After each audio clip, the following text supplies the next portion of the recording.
So for me, this is what I want to talk about here, because I'm always appalled anytime somebody wants to talk to me, and they always talk about why I'm making this kind of videos, because I'm trying to understand why people always like to come at me when I make this kind of videos.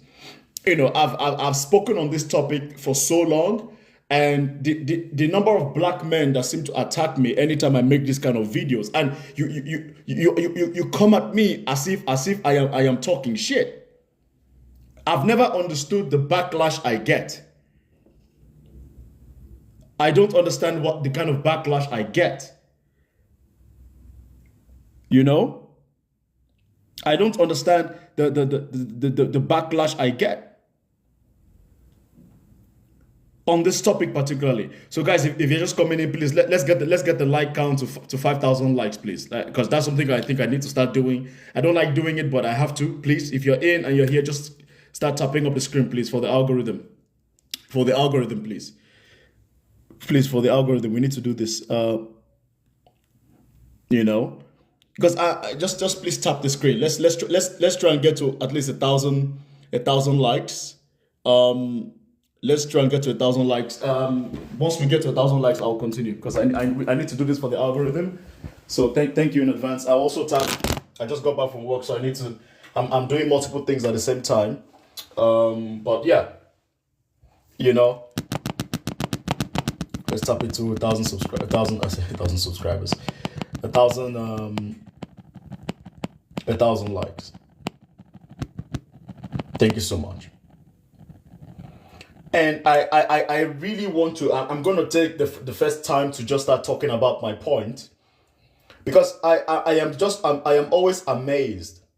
I am always amazed by the amount of backlash I get anytime I speak on this point. And I always tell people this: as a community, as black men especially, as long as we are not in those rooms where things matter, there will be absolutely no authority given to us. There will be no respect given to us. And one thing that pisses me off is the amount of black men that come online telling me about, oh, this is because the West. And I'm like, guys, how long as men, how long are we going to keep using the West as an excuse? I'm not accepting anybody yet, please. Please let me make my point. How long are we going to keep using the West as an excuse? Like, until we need to get our shit in order. We need to get our shit in order. We need to get our act in order. And it's time we have these very honest conversations. But my issue is this, as you can see from the top. Why does this piss so many black men off? This is something I really want to talk about. And I have a theory. I'm going to adjust guys, keep tapping away, please. Let's try and get to 3K likes. While I'm going to adjust the background of my image, so that everything can fit on the screen, okay? Because I do not like I want everything to be in focus. I want everything to be in focus. Just please do me that favor. Tap, do what you must do. Because it's very important for us to have everything in focus so that people can see what I'm talking about. Because and sometimes, when you're talking about when you make a video that is 2 minutes long, 3 minutes long, it may not cover every single thing that you want to cover. But I'm going to try my best to cover as much point as I can. Give me a minute. Thank you for tapping the screen. Thank you for.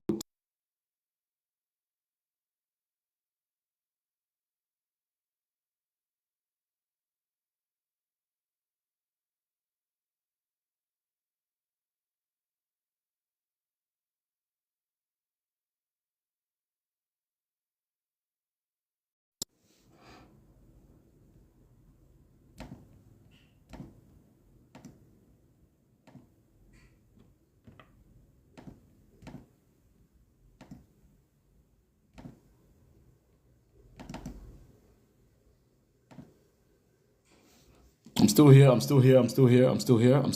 I just need to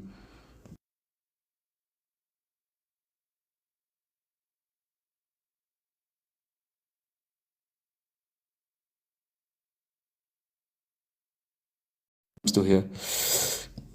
I'm still here. I'm still here. Tuck, tuck, tuck. Add. Ah, perfect. There we go. There we go. So can you guys still hear me? Can you guys hear me well? Everybody hear me fine?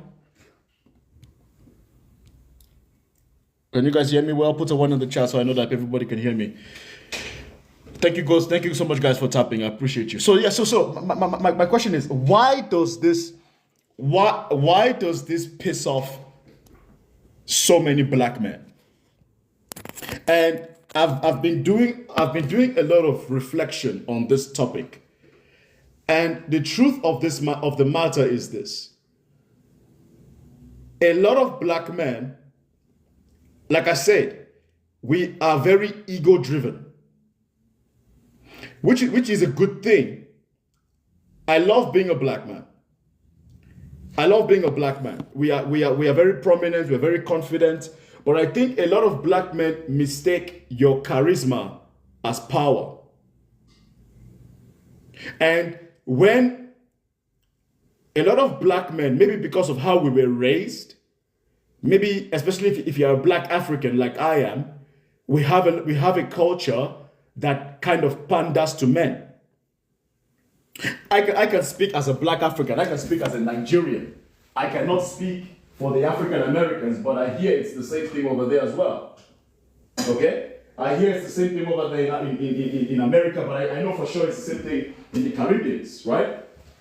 So a lot of black men are growing up. We are growing up. Don't get it twisted. Don't get it twisted. As black men, we are very confident people. We are out there. We're out there. But when you show the average black man that he is not who he thinks he is, he doesn't know how to address it. He doesn't know how to react. That's the truth. He doesn't know how to react. You know? He doesn't know how to react. So that's why when you now show the average black man that you are not who you think you are, you are not who you think you are, he doesn't know how to react. So what does he do? He lashes out. He gets angry. He insults. He throws out. He's telling you reasons why. Oh, it's the West. It's the West. It's the West. But my question is, how long are we going to keep using the West as an excuse? Even in the West, you have issues within the West. But at the end of the day, it's all about building and creating. So that's why I think a lot of black, or not a lot, but enough black men have an issue with my statements. Because the truth, the fact, every single thing I am saying is fact. You can check it. You can check every single thing I'm saying. You can check whatever I'm saying. You can check it. I am not making it up. You can check it. Every single thing I am saying, you can validate it. So the average black man, when he hears and is angry about what I'm saying, is that he doesn't know how to process this. So when he sees me speaking about this thing, he has to find something. He needs to hold on to something. He needs to hold on to something. Oh, what about athletes? Oh, what about this? And he ignored the fact that I said collective. I'm not speaking from individual.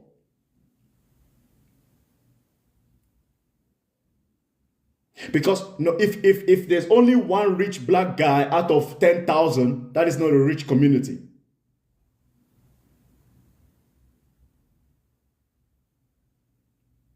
We have no power. It doesn't matter why you don't have power. Figure it out. And my message is to the black men that always love to look at the West, the West, the West, the West. Stop it.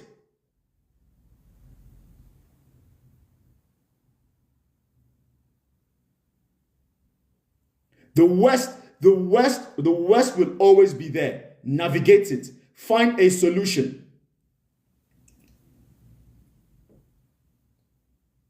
I mean, as black men, we need to figure it out. We need to figure the shit out.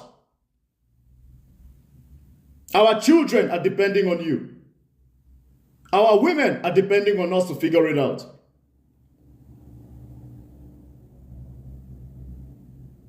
The generation unborn, the generations that have not been born yet in Nigeria, they are depending on us to figure this shit out. But imagine if we are still 10, 15 years from today, we are still telling our grandkids, oh, you know, it's the West. It's the West, bro.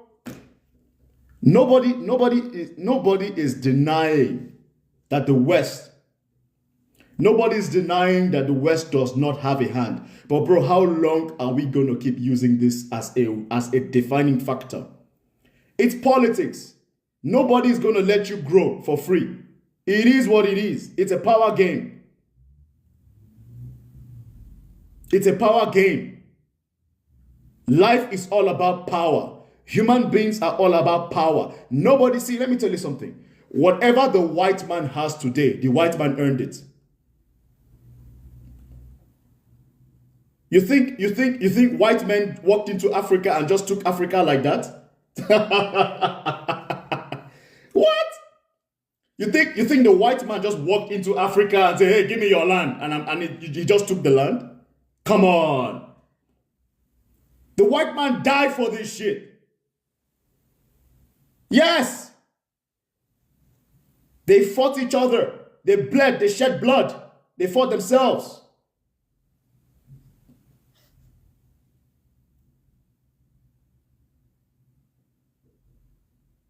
Well, they stole it. Again. See, this is my issue. See, this is my issue with black folk sometimes. They stole it. Oga, whether they stole it or whether they took it or whether they earned it, does it matter? My point is they shed blood for it. Why does it matter the words? Again, you guys focus on the irrelevant shit. Who cares if they stole it? The fact of the matter is they own it. Am I lying? Stole or earned, does it matter? They have it. Does it matter whether they stole or they earned it? Again, I'm making a broader point. You focus on the semantics. What does it matter they stole it? Okay, get it back. There you go. You steal it or you earn it. My point is the white man shed his blood for it. That's my point. So whether you say stole or earned, it doesn't matter. The point of the matter is for generations, the white man earned it. Or stole it. Whatever makes you feel better. Whatever makes you feel better about yourself. My point of the matter is, he shed blood for it. He shed blood for it. So my point is this: if we think as black men that we are just going to cross our legs, we're just going to cross our legs and ask for something back. That's not how it works. So I think a lot of black men have an issue whenever I make this kind of points, because it really hits at their ego. Because one thing about us as black men, myself included, guys, I am Nigerian. I come from ego headquarters. So if you're going to tell me about ego, I can tell you about ego. I know what ego is. I'm Nigerian. Ego is our second and middle name, especially for us Nigerian men. I am yet to. I don't think I have seen any other African country that has the ego of the average Nigerian man. So I know what ego is.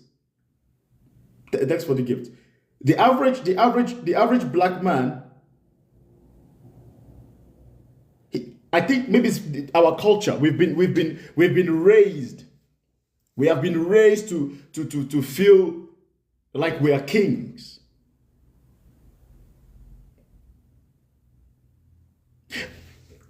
I can speak for Nigeria. I cannot speak for anybody else. But I know this applies to a lot of black African countries. If you look at how the average African boy is raised, if you look at how the average black African boy is raised, he's oftentimes he's pampered, he's coddled. You're a man, you're the man of the house. He's a man. He's this. So you are already being conditioned to think you are better than what you actually are. So when you come on the internet and you see somebody like me shining the mirror in your face, telling you that, bro, you're not who you think you are. And most of your life, especially if you're still in Nigeria, you have been told that you are a king, you're a man, you're a this, you're a this, the woman is meant to sweep, you're this, this. You don't know what to do.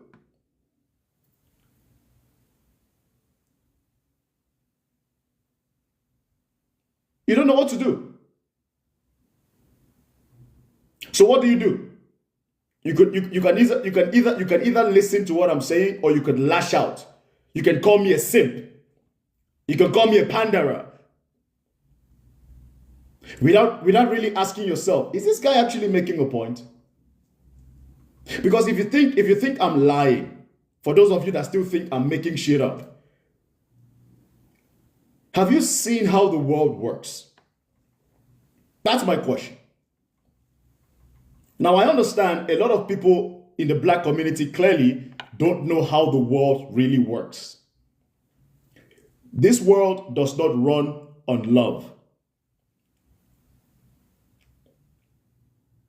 My mom is a retired diplomat, so maybe that's why I know how the world works from a very early age. My mom worked for the Ministry of Foreign Affairs, Nigeria. She's retired now. So I grew up privileged. So I had a chance to see things that a lot of people don't, especially a lot of Nigerians don't get to see. So when you as a black man, as a black African man, you see my content and I'm pointing the finger in your face, telling you, you are not who you think you are. You are at the bottom of the barrel collectively. Of course, it's going to hit your ego. And I understand it. That's why whenever I see black men that are very pissed off at me, they're just, a lot of them are coming from a place of anger. They're coming from a place of emotion. They're coming from a place of, I am so angry at this guy. I hate you. You're a simp. You're a panderer. Even despite the fact that I have literally laid out my point. I have broken down my point. You ignore all that because I'm telling you, you're not who you think you are. At the end of the day, that is the truth. And I am a black man as well. And I'm talking to myself too. Because I have put my ego to the side. And I can see the world for what it is. How can we fix ourselves? How can we fix ourselves as men, as people, when we already think that we are kings? That's my issue. How can we improve as a community when we already think we are the best? You cannot improve. Guys, before I got to this point, I had to eat so much humble pie. And because I ate humble pie, I can sit down and look at the data. I can sit back and look at the world as objectively as possible and say, oh shit, I am not who I think I am. I need to tell this to my people.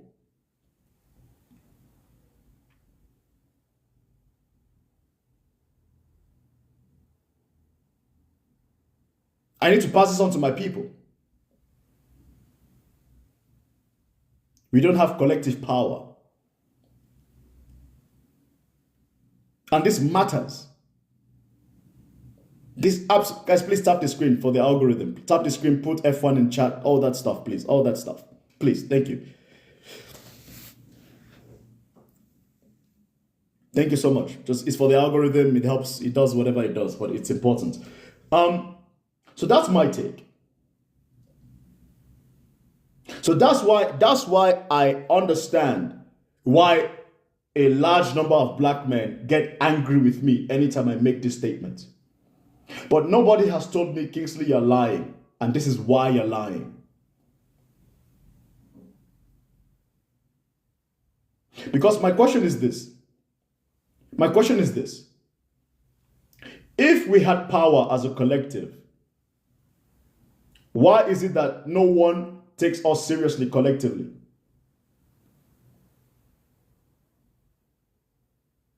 That's where the question needs to start. And the question and the solution to this, as you can see, I provide a solution. If you look at my screen, I have solutions. Oh, I was making a point before I deviated. Let me tell you guys how this world works. Let me tell you guys how this world works. This world, there is a hierarchy in this world. Did you guys hear me? Did you guys hear me? What did I say? There is a hierarchy in this world. Oh, man. It's not even race. It's not a race thing. It's not a race. It's not a race. It's not a race hierarchy. That's something people need to understand. There is racism, but this is not race. It's not even racism. God bless you, Ray the Fae. Ray the Fae says it is the money. Bam! It's not about race. But that's what a lot of black people seem to understand. A lot of black people need to understand. Racism exists, yes. Racism exists, yes. But in this context of what I am talking about, it is definitely not racism. It is all about, guess what? Power. Power. Period. It is a power thing. Who has the most money? Who has the most leverage? Who has the most thing? It's not always money in terms of cash. It's not always money in terms of cash, dollar sign. It's all about, okay, who has the largest oil reserves? That's leverage, bruh. What are we doing here, man? God, I'm preaching. Guys, tap the screen, man. Let's get this to 15K likes. Because today I have time. Tomorrow I work from home. So I have time to talk. I have time to talk. Let's talk about this. You understand? So when I see black folks complaining about why CNN is not covering Africa, why should they? Who are you? I say one thing about me, I don't expect people from other communities to treat me as priority. Why would they treat me as priority? They won't treat me as priority. I don't blame them. Priority first. We have zero power. We have zero leverage.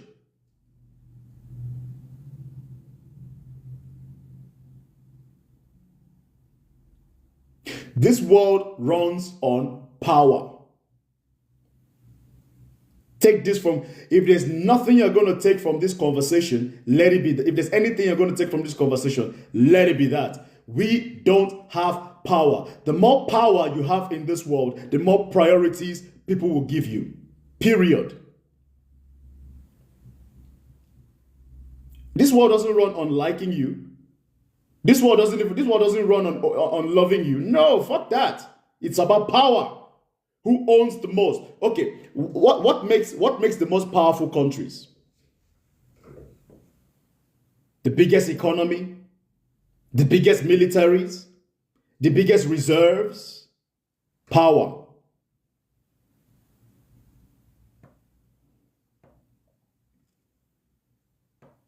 And we must learn how to fight.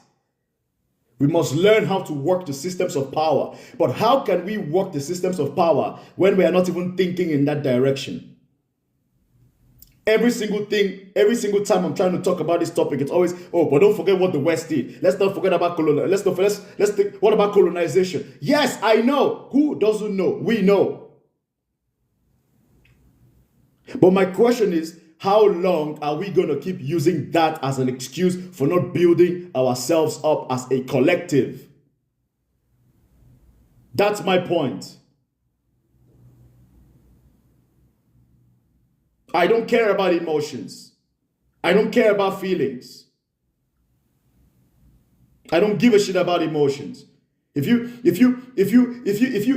watch my content, you will know one thing about me. You may not like the way I say things, but God damn it, you know I'm not lying. Every single thing I say, you can check it.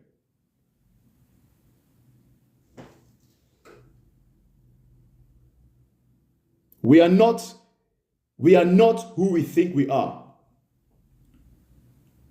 as black men.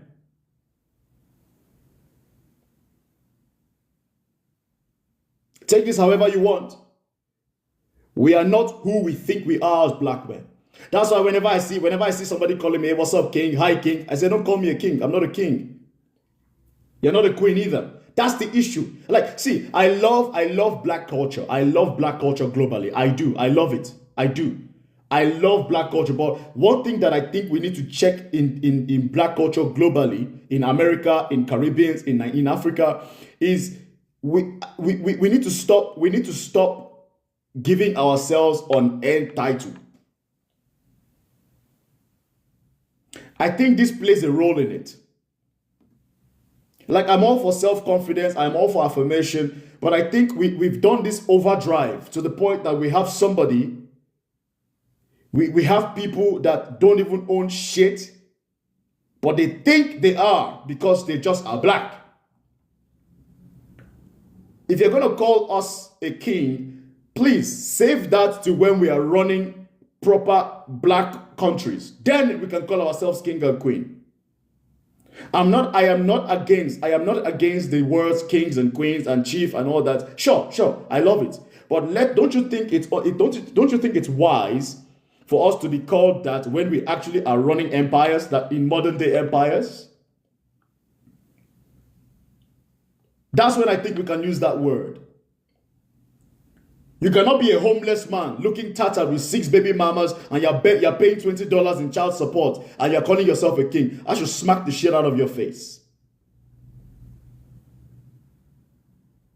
If every one of us is a king, who's being led? You're not, as a black woman, you're not a queen. Stop calling yourself a queen. You've got 10 kids from 12 men. You're chasing all those 10 men for child support for them to give you $5 each. And you're calling yourself a queen because you put makeup on your face. What kind of nonsense is that? What a disrespect. One hand is calling one guy king.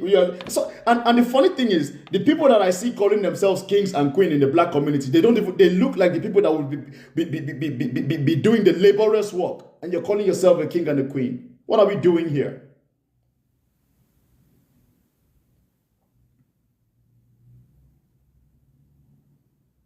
What's up, king? No, don't call me king, please. Well, my name is Kingsley, so king, whatever. But don't call me that.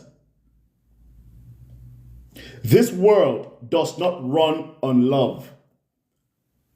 This world does not run on I like you or you like me. That's bullshit. This world runs on one thing and one thing only. That is power. Who owns it, controls it. Period. Who owns it, controls it. Period. No matter whether you are the best athlete in the world, you are not the owner of that sports team. So to the black men that always come to me and try to shout at me and tell me, well, the best athletes in the world are black. Who cares? Have you noticed that the same celebrities that we put on the pedestal, have you noticed that a lot of these black celebrities that you guys think are powerful, have you noticed they don't talk about social issues? Oh, the so-called powerful celebrities that you think are the kings and running shit. Have you noticed a lot of black celebrities don't talk about social issues that affects the black community? I'm not even talking about Mary. I don't care about Mary for now. But my point is, I'm speaking about something a bit deeper. Have you noticed a lot of these black celebrities, no matter how popular you think they are, no matter how powerful you think they are, do you notice why they don't talk about social issues? How many black celebrities have spoken about Congo? You think they don't know what's happening in Congo? Because they are simply puppets.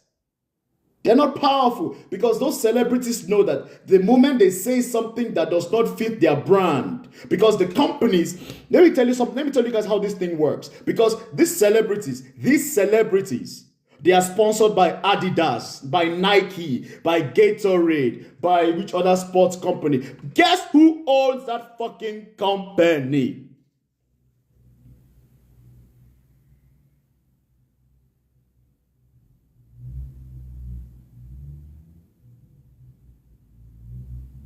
Oh, they don't speak on issues because guess what?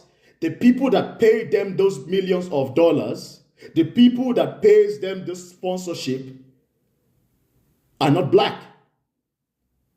They are whites, they are Jews, they are Arabs, they are everybody but black. So the moment you speak against something that coincides with the ownership of the companies that pay you, guess what happens when you toe out of line? Guess what happens when you toe out of line? Look at Kanye West. They will always remind you who you are because you are not in charge. That's why the moment anybody speaks about celebrity, I tune out, I zone out, period. Like you've lost me. The moment anybody says, oh, what about this celebrity? I already, honestly, I just discount your thoughts. I discount your perspective. Because anybody that is familiar with how this world works, you understand that celebrities are nothing but puppets. Celebrities are nothing but walking billboards. Their job is to play something and advertise. That's their job. Celebrities are nothing but tools, exactly, Fade. That's what celebrities are. Look at them for what they are and zone out. How many Afrobeat artists, how many big Nigerian artists in Africa, how many African musicians have even spoken about Congo? Not a lot. Not a lot, if any. But guess what they're going to be doing? Guess what they're going to be doing? Those same artists are going to be fighting battles that don't even concern them. Because guess what? The people that are paying their bills, the people that are paying them sponsorship, the owners of those record labels, the owners of the people that own those companies, guess what? Guess who they are? They are not black, I can tell you that much.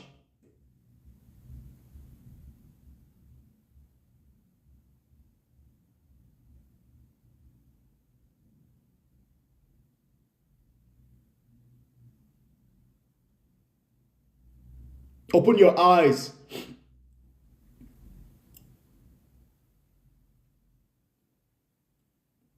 Even African countries are not in the hands of black men. So how do we, I don't know. How? Guys, please tap the screen. Let's get to 20K likes, please. Thank you. Let's get to 20K likes.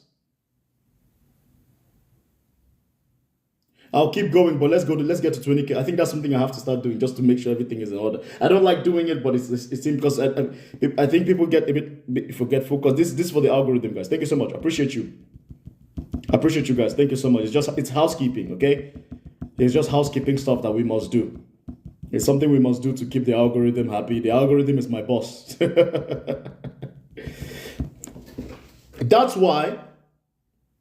is why I support Ibrahim Traore with all my heart.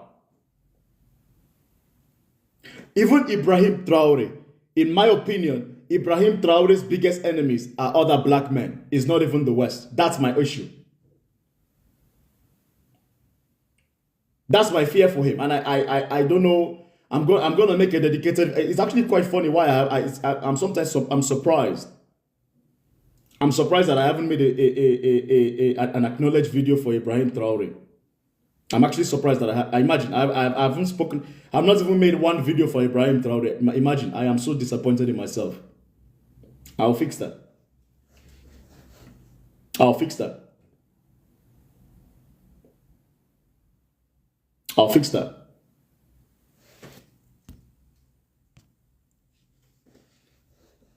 Does that make sense?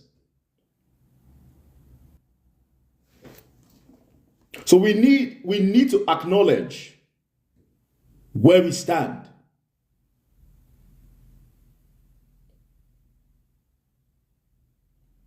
No, we cannot talk about way forward. No. One thing I don't acknowledge. One thing I don't like about black community, especially Africans. We love to talk about way forward, way forward, way forward. How can we make the way forward when most people still think we are kings? We don't want to sit in this reality. No. Let's sit in this reality. Let us stew in this reality. What's the way forward? What's the way forward? No. Understand what the issues are to a very deep extent before I start looking at the way forward. Exactly. I literally have solutions on my page. Read. It's right there. There's a reason why I put it there. So that while I'm speaking about something else, you can read it, you can use your eyes and see for yourself.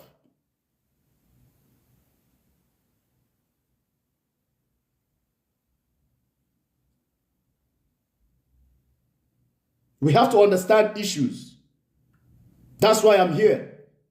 Part of the reason why I have Mr. Kingsley as my brand for TikTok is because and there's a reason why I call myself Unfiltered.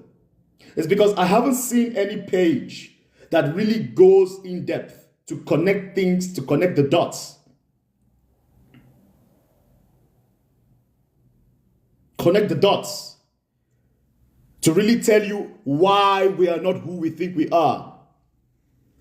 It's not even racism for the most part. It's not racism. It's not racism. Guys, it's not racism. Racism exists, but not everything is racism, guys. I swear to God. Racism exists, but not everything is racism. Racism exists, but this is not racism. This is power.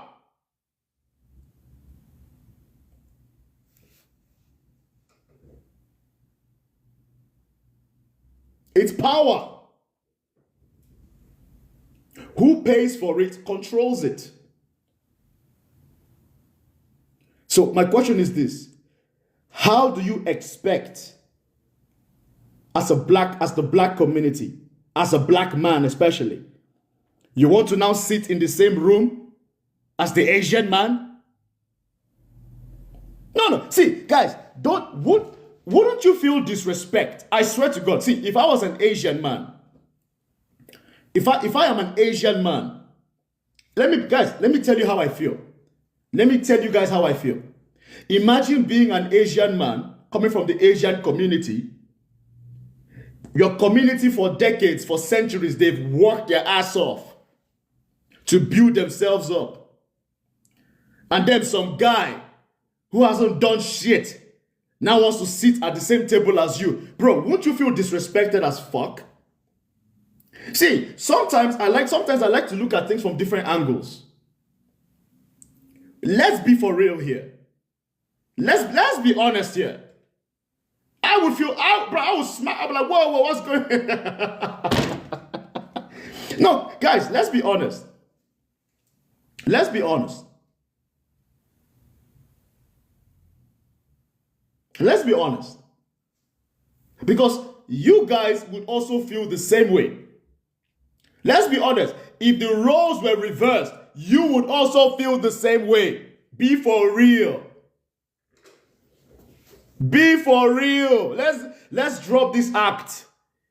The black community would also feel the same way if somebody that hasn't worked wants to come and sit at the same table as them. You would feel the same way. You know why I know you would feel the same way? Because you're a human being. It is human nature. It is human nature to protect what you work for.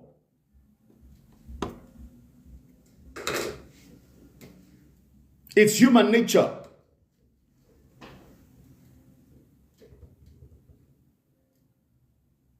As a black man, you want to tell the Asian man what to do as a collective for what? Show me your credentials. That's the question.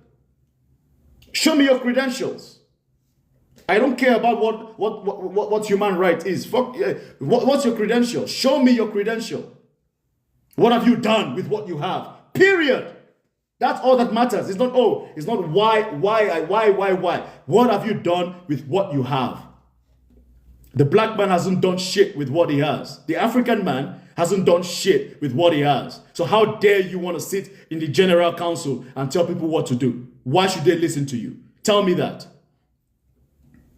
This is how the world sees you. This is how the world sees us. Why should I listen to that guy? Who is he to tell me what to do? Why should I listen to that guy? His country ranks in one of the poorest countries in the world.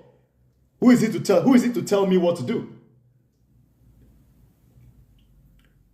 Who is that woman to tell me what to do? Her country ranks.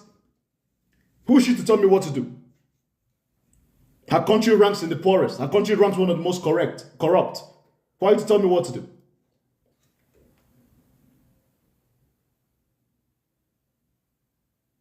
Who are you to tell me what to do? Because this is how the world works. If you see, one thing about me, I am a realist. I am a realist. I don't care about, oh my God, this is why. Maybe this is why I am who I am. I don't let nobody get in my way of becoming successful. I don't give a shit who you are. Because I did not come into this world to be to be a loser.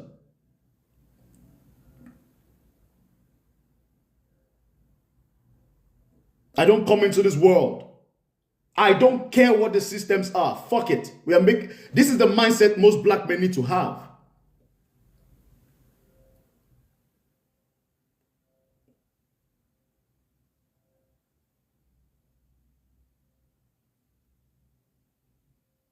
Because if you are looking for reasons why you cannot be successful, guess what? You're going to find it. The mind is very powerful. The mind is very, very powerful. You see what you look for. If all the time you're telling me about colonization, so let me ask you a question. I think black men, the black community overall, the black community, we are focused on the wrong people. Our issues are with our politicians, it's not with the West. That's the issue. Our issues are with our politicians, not with the West.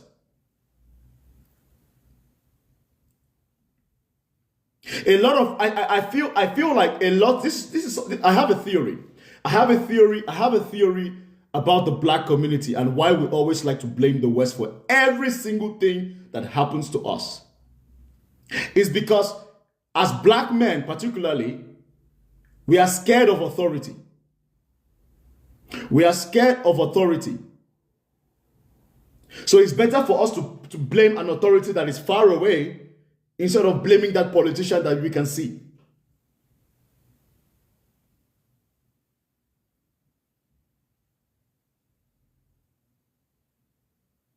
Instead of holding that politician accountable for not building roads. Because is it the West? I've always said this and I'm going to say it again. Is it the West? Is it the West that says you cannot build roads?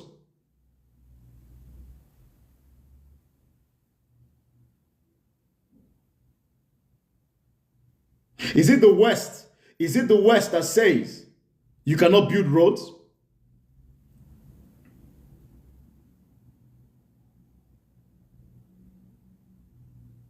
Somebody answer me that. Is it the West that says don't build roads?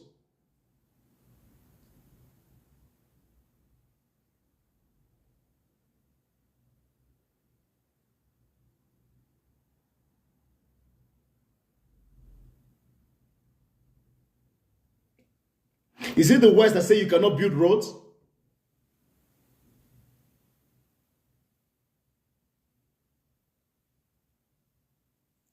Is it the West that says don't pay salaries?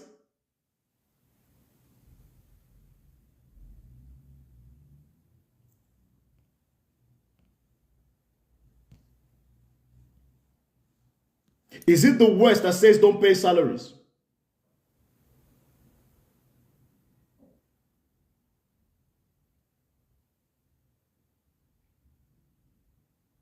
Is it the West that says keep your people poor and starving?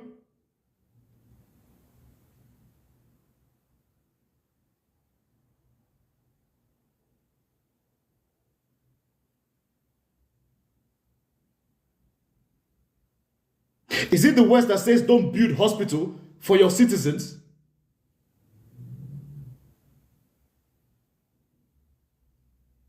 Is it the West that says do not hold your politician accountable for stealing money and you still vote him into office in 5 years?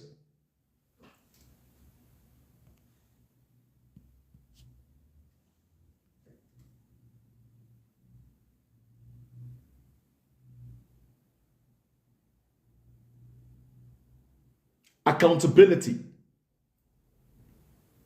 and the lack of it.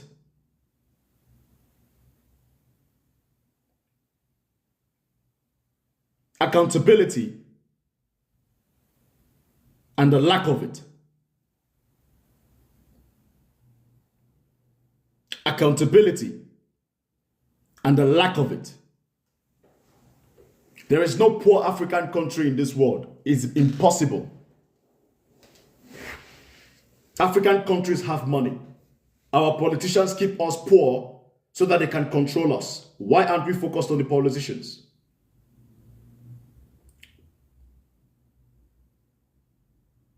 There is no broke African country I can swear on my life. Even the quote and unquote poorest African country has billions in the bank. Easy. There might be poor countries in Asia. There's no poor country in Africa, especially in black African countries. Impossible. Impossible. The issue is this.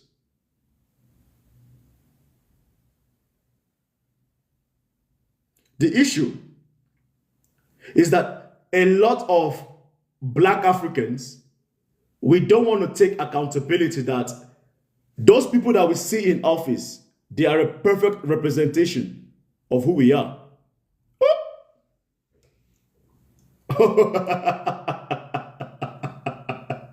That's why you don't want to do anything, because that politician is you.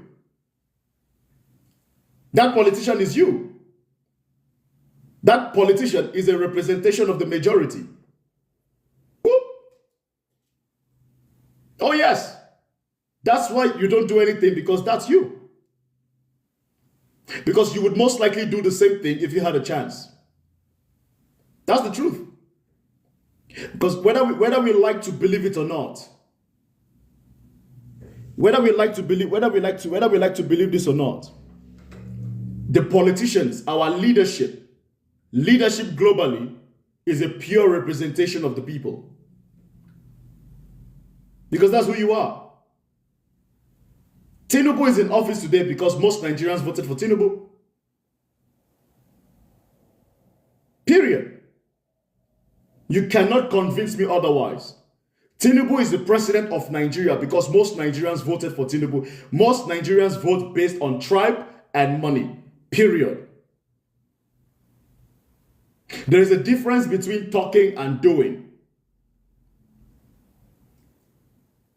Tinubu is the president of Nigeria today because Nigerians vote based on tribe. That is why there is always a northerner in office, because the north have the population and the north have the power. That is why no matter the president elect, no matter the election cycle, there is always a northerner in office, whether he's the president or the vice president. There's always a northerner, a Muslim man in office, because that's how the system is set up to benefit them. Nigerians vote based on tribe and money. Exactly, Ife. Politicians are a system, are a product of the culture.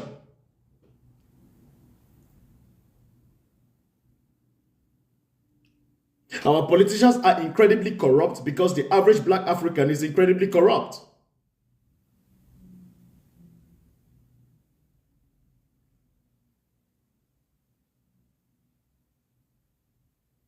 Take it or leave it. What is corruption? What is corruption? What is corruption? Let's define what corruption is. A lot of people think corruption is when only billions of dollars are stolen. No. Corruption is when the police wants to take 20 naira from you. Corruption is when everybody wants to cheat you for nothing. Corruption is when everybody wants to take $1 here, 1 naira here. Nobody is doing, corruption, that's corruption. It's not only when there's billions of dollars stolen. Oh, that's corruption is those little things that you turn a blind eye to. That's corruption. Because if you can do the small things, it will manifest in the bigger things. Something for something, exactly. Black men have no collective power. That's the hard truth. And it's a truth we have to swallow. Because how can you expect to come up in this world when you already think you are the best? As black men. How can black men expect to sit at the table when you already think you are the best? When you have nothing to show for it? Listen, and when I'm talking about black men, I'm not talking about black men from the past, though, because that's one thing a lot of black men love to do. What do you mean black men don't have power? Who ran Mali? Oh God, that's thousands of years before. I'm talking 2024. I don't see black men of the past. I salute. There's a difference between black men of independence time and black men that ran empires. They're not the same. So let's stop trying, the Martin Luther King, the Malcolm X, those men were different. They are very different. They are a different caliber of black man. Oh. Don't try. See, one thing about me, I give respect to that group of men. I don't try to associate myself to them because they fought. They made noise. They tried. They made effort.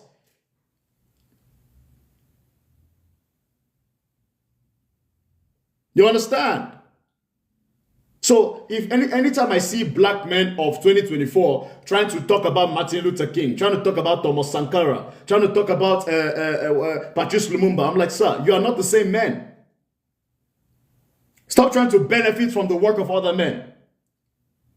What are we doing today? What have we shown? And I'm putting myself in this category as well. Because I am a proud black man. And part of me being a proud black man is being honest with myself. I'm being honest with my community. I'm being honest. I'm being honest with my group. All we want to hear all the time is how great we are. How great we are. How awesome we are all the time. Do we do awesome things? Yes. But in general, as a collective, we ain't doing shit.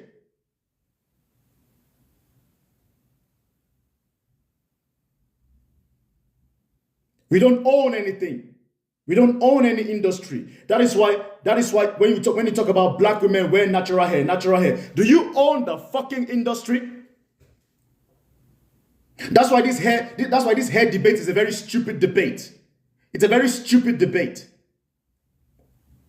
Again, discussed by black men. Natural hair, natural hair, natural hair. Okay, let's see the CEO of that company, sir.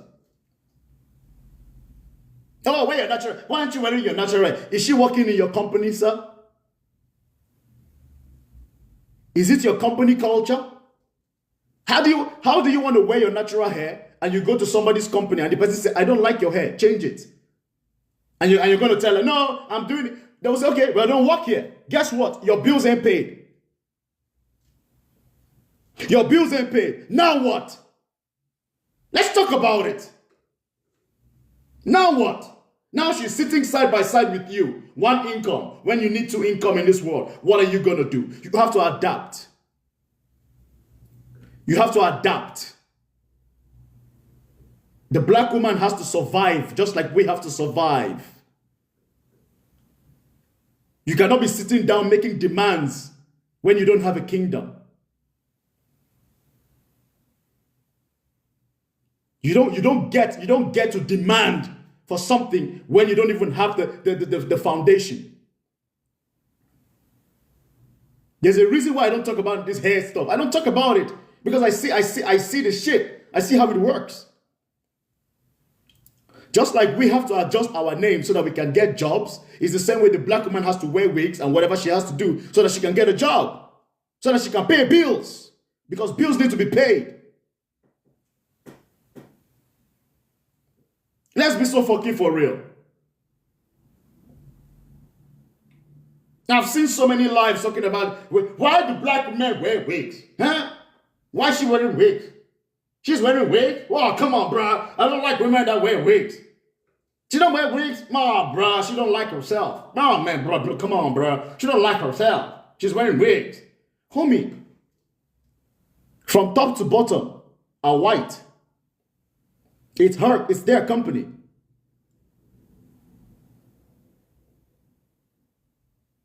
It's their company. What did I say in the beginning? What did I say in the beginning? The person that pays dictates what you do, period. You can go to HR and go to diversity inclusion all you want, bro. If they don't like your hair, they don't like your hair. Get out. Move on. Let somebody else take it. So as black men, fair enough. You can want what you want. But if you want black women to start wearing their natural hair, sir, well, start creating companies. I'm a realist. I don't give a shit about ideal. I am a fucking realist. You want black women to start wearing natural hair? Simple solution. Start creating multi-million-dollar companies so that she can walk and wear braids, wear afro, go bald. Whatever you want, she will do it. Create the space first. End of story. Let's stop this shit. What are we doing? Less churches, more factories. How about that? That's a start, no? That's a solution. As black men, we cannot be demanding things from our women when we have not created the environment. Yesterday, I had this chihuahua talking about. I had a 90-year-old chihuahua ranting and chomping at his bits, loud and wrong. I had a 90-year-old chihuahua. With dreads. Loud and wrong. Loud and wrong. Loud and wrong. We think that the louder we talk, the more right we are. He was loud and wrong. Just because he sprinkled a couple of right things here and there doesn't mean he's correct. Loud and wrong. A 90-year-old chihuahua. Coming from a place of emotion. A broken clock is right at least twice. It's not a weak issue. It's not. Black women have to do what they have to do to survive. I don't even know much about hair, so forgive me if I'm talking shit. I've never been bothered. Do I prefer women with natural hair? Duh! I love natural hair. I'm a Nigerian boy. I was socialized on braids. I love different hair. I love natural hair. I love it. But I understand in the West and in Western spaces and in white spaces, you have to do what you have to do to adapt because you don't control the factors of production. You don't control the factors of production. So because you don't control the factors of production, you have to work for the people that do. And when you're working for the people that do, because they are paying you your salary, because they are paying you because they are giving you money, they dictate what they want in their company. And you have to fit in, whether you like it or not.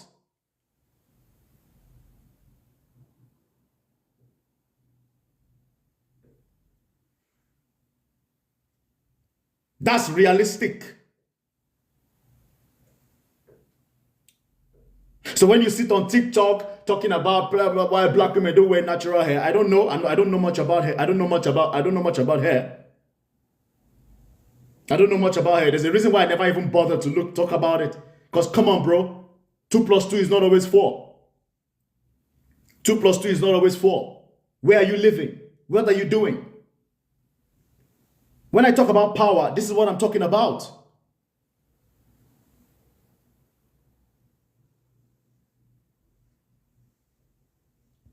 In some industries, even you can't wear dreads. And this doesn't only apply to black women. Let's talk about black men. Can you wear your hair however you want for any job? Oh, let's be for real. Let's stop this nonsense. How many black men working in multinational companies do you see walking around with dreads and locks? How many black CEOs today do you see wearing dreads and locks? You think it's only black women that have to adjust their hair? Black men have to adjust too. Because in tech, yes, but I'm talking about CEOs, executives, director level, executive level.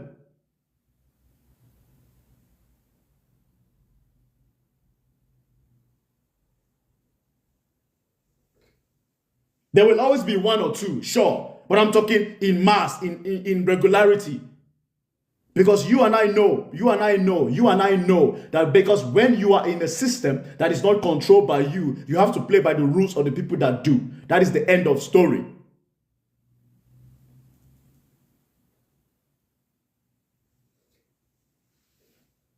Because we don't control the factors of production, guess what? We have to play by other people's rules. That's what life is.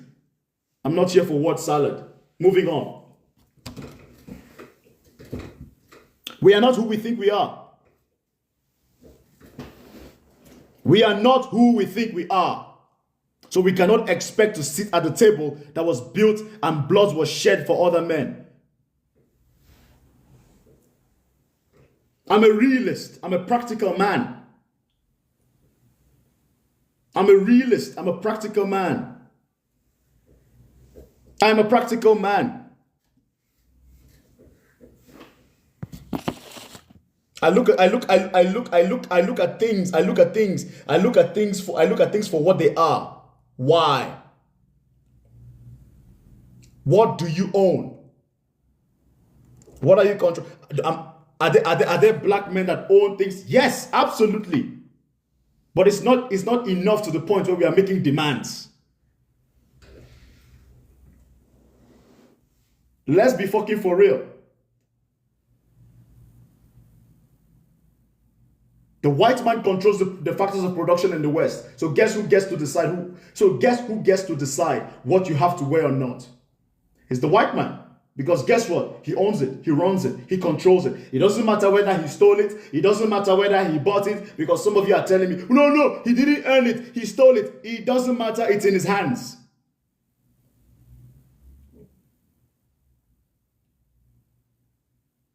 It doesn't matter whether he stole or he earned it. The point is, it's in his hands.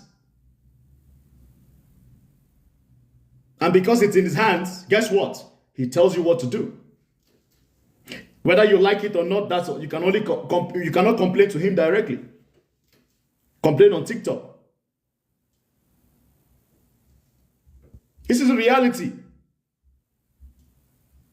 This is reality. I live in reality. I don't live in fantasy. I don't live in oh because yeah. I'm 29 years old. I know the history. I know colonization happened. I know slavery happened. I know that. It was shitty. We are still living with the effect of it. But guys, let's be honest though. Don't you think it's time for us to start ditching these narratives to an extent? Never forget colonization. Never forget slavery. Yes, those are terrible. Those are terrible institutions that affected the black community. Yes, we know, we agree. But goddamn, guys, come on. Come on. Come on, man. And listen, I feel sorry for black Americans. I feel like black Africans have really let down black Americans. If I'm being honest with you, I have a vendetta with black African men. I swear to God. And sometimes when I see black Americans that say they don't really want to mess with black Africans, I don't blame them sometimes. I see where they come from. Because black Americans, we have let them down. I swear. We have let the black American man down. That's why sometimes when I see the black Americans talk about they don't fuck with Africans or they don't fuck with Africa, I'm like, I see where they're coming from. Because we have let them down, bro. because see, for the black American man, I kind of understand why they struggle sometimes, because bro, the black American is dealing with everybody and they don't like them. The black American is dealing with the whites. The black American is dealing with the Asian. The black American is dealing with the Latino. The black American is dealing with the Indian. Dealing with everybody that's trying to fuck with him or fuck with her as well. So I get it. It's harder. It's harder. But as the black African man, we have not created a system where we can come to the aid of the black American if needed.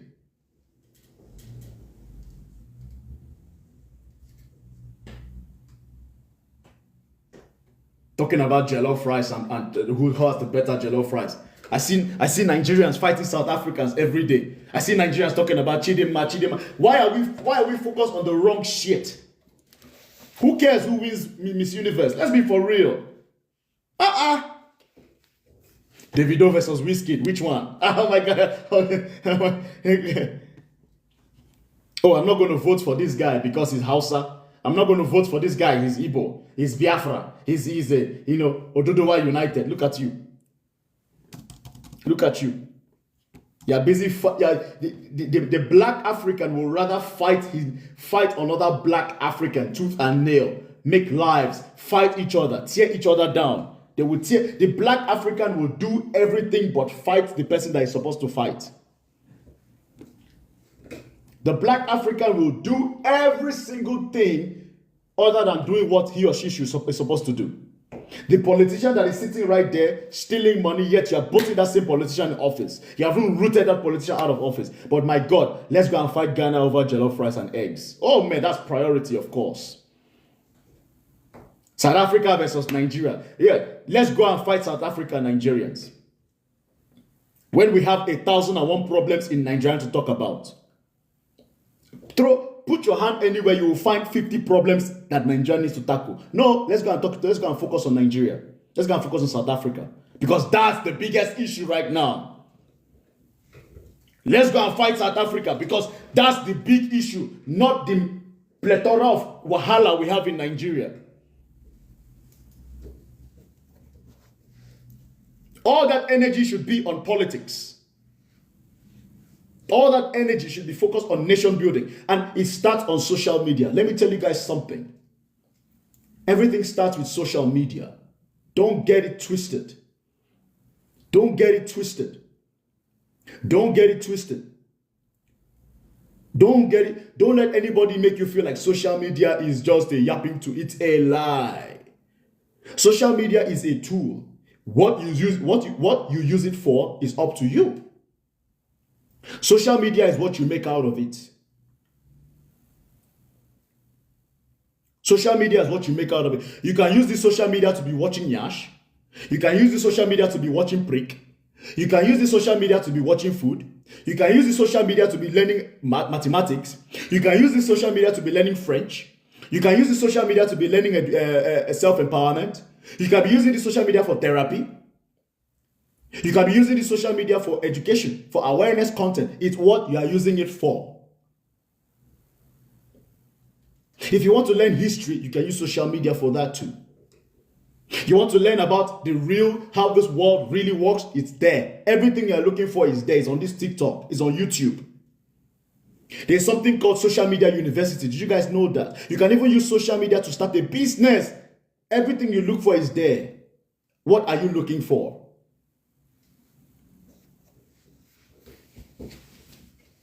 As black Africans especially, we must take accountability. I am so sick of black Africans always looking at everybody else to blame but ourselves. It is America's fault. It is this person's fault. It's your fault. Own it. That's where it starts. That's where it starts. It starts with us.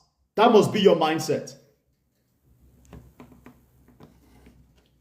It starts, how can you improve when you're always pointing the finger at everybody else?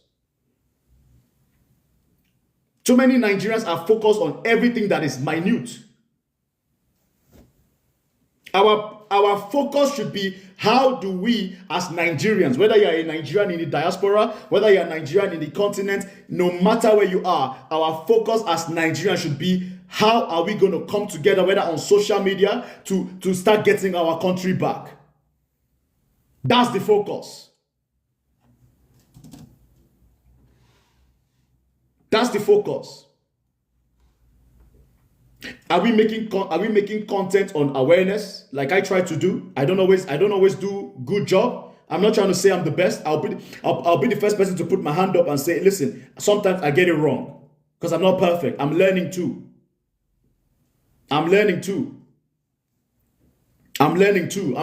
I'm learning.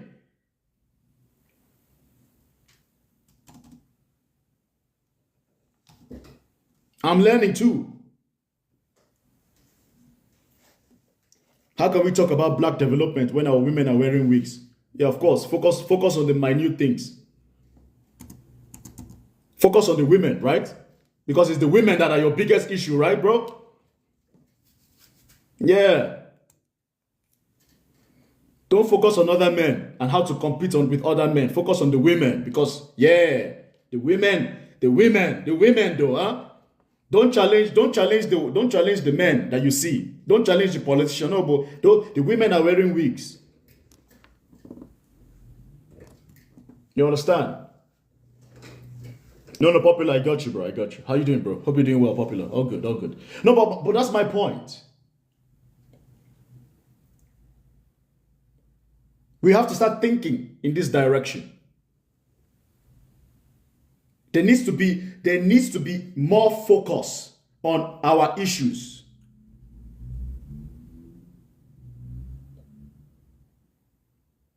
There's no time to waste anymore. I am tired. Aren't you guys tired of always talking about colonization all the time? Colonization happened. It's shit. I know. We know. But we need to start thinking about, okay, what do we need to do now? Social media is the tool. Guys, I have over 100 people on this live. Where do you think I would have had the opportunity to have over 100 people to sit down and listen to me right now, in person, face to face, without massive planning? This is the power of social media, guys. This is the power of social media. Do not let anybody make you think social media is a waste of time. It's a lie. Because that's one thing we love to do in the black community. They always like to say, oh, but what are you doing? What are you doing? This.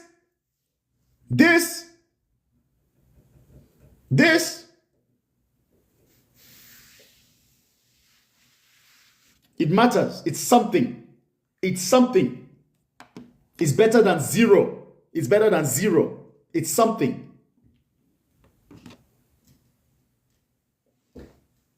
We need to stop focusing our attention on shit that don't matter. Pop the balloon. Who cares who pops the balloon? That's where the black community needs to take accountability. Why do we always promote shit? Why do we always promote humiliation thing? Pop the balloon. Hello, my name is Jennifer. I want a guy that is like, I like a guy that has tattoo in his face a little bit. And I like a guy that can rough me up a little bit because I'm a strong guy. I'm a strong woman. Can he handle me? Can he handle me? I like a man that's strong but gentle. I like a man that's tall but not too tall. I like a man that's tall and short at the same time. Does that make sense? Does it make sense? I like a man that likes Nyash and Bobby at the same time. Does that make sense? I like a man that's rich. He has to be rich but not too rich though. Does that make sense? And then Yeah, you see them popping the balloon. Pop. Like a war zone. Me, I'm ducking, I'm hiding. Like, what's happening to Jessica? My God, Jessica.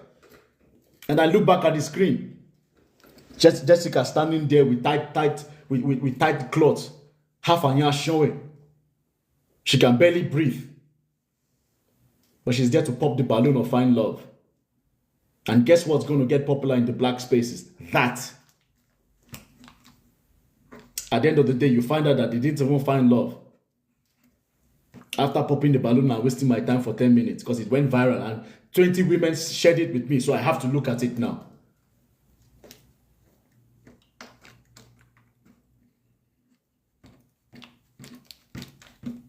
So, guys, let's get the likes up to 50K, please. Let's get the likes up to 50K. Once we get to 50K, I'll bring people up, okay? I'm gonna start putting regulations on this. When we get to 60K, I'll bring people up. I want to get to 100K today, man. Like have I ever gotten to 100K likes? I don't know, but it would be nice to do that. So guys, listen, let's get to 60K and then I can bring people up. I think it's a fair trade, right?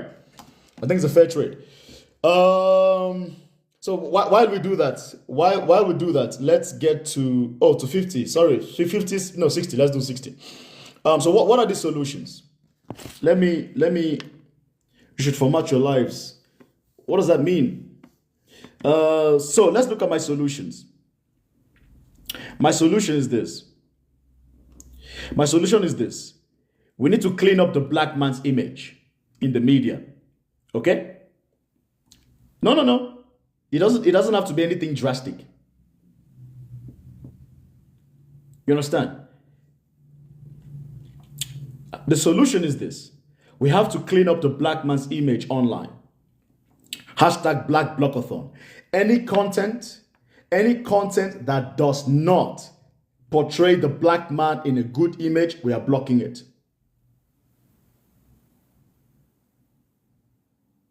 All this nasty, crappy shit, block it. Okay. I got you, Rosetta. Number 2, focus on positive role models for young generation. That's my solution. We need positive role models in the black community. We need more positive role models, more positive male role models in the black community. We need unity. See, that's it. When I say, guys, I'm not trying to be an asshole here. I'm not trying to be a grammar Nazi.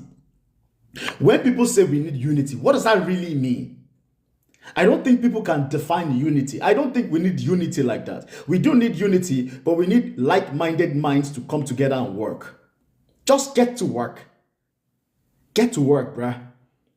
I don't have time to wait for somebody to see what I'm talking about. I will try and push my message, sure. But I don't have time. I will start doing my work. And while I'm doing my work, somebody will come along the way. And what we're doing, so that's how it works. Like, don't see, this is a message I give to the black community. Stop wasting time trying to educate people to join you. No. Start doing the work. Exactly. I don't believe in fake unity. No. I don't believe in that shit. Start doing the work. Like me, for example. When I made the decision that I'm going to start sharing content that focuses on the black community, I just started making content. That's it. I did not wait for people to tell me, okay, Kingsley, you can go ahead. I started making content that preaches, that challenges a lot of the things that we hide in the black community. And along the way, my tribe found me. Period.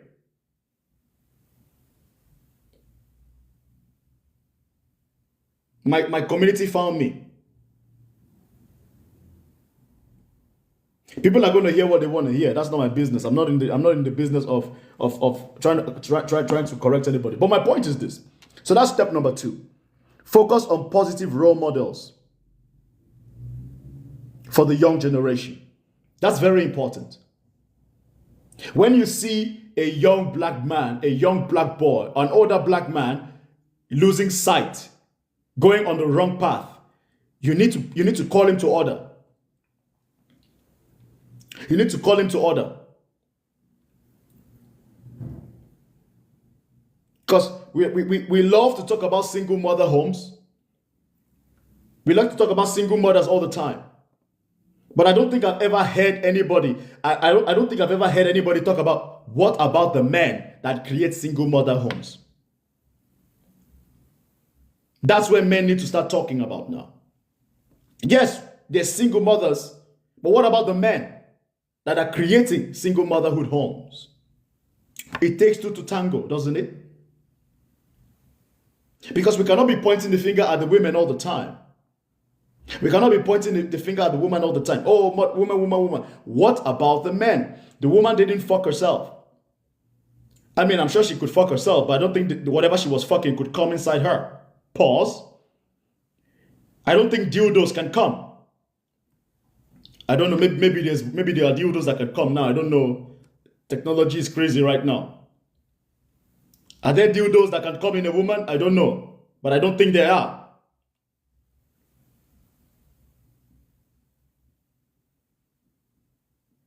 Someone say product idea. I don't know. So please correct me if I'm not up to date with the latest sex toys on the market. I don't know. But I know what can come in a woman is a man. Or ladies, if did the man say he doesn't want a child, but then if you don't want a child, why are you having sex? Or did the condom break? I don't know. I don't know, ladies. Ladies, I feel like you also need to make sure if that man wants a child or not. See, that's another thing with single mothers and single motherhood. It's very nuanced. The single motherhood topic is so nuanced. So nuanced. You know, were you guys was it a hookup? Was it a hookup type situation and the condom broke? And the guy said, listen, I don't want to have a child. That's why I wore a condom, but the condom broke.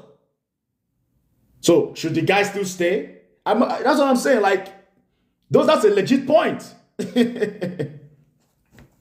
You know? You understand?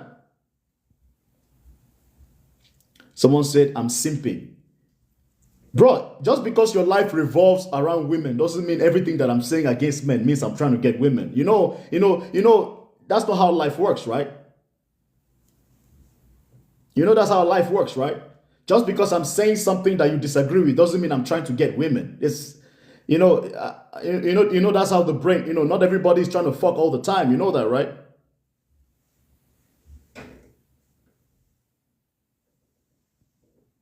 You understand? Homie said simp. Homie, have you seen my face? Take a look. I invite you to take a look at my page and tell me if I'm the kind of guy that needs to simp for women. You see, a lot of men tell on themselves. Because your life revolves around women and how to get women, you automatically think that just because I disagree with you, I must be trying to get women. You see, you tell on yourself without even realizing.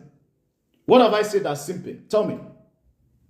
Tell me exactly. Tell me word for word what I have said that's simping. Tell me. You understand?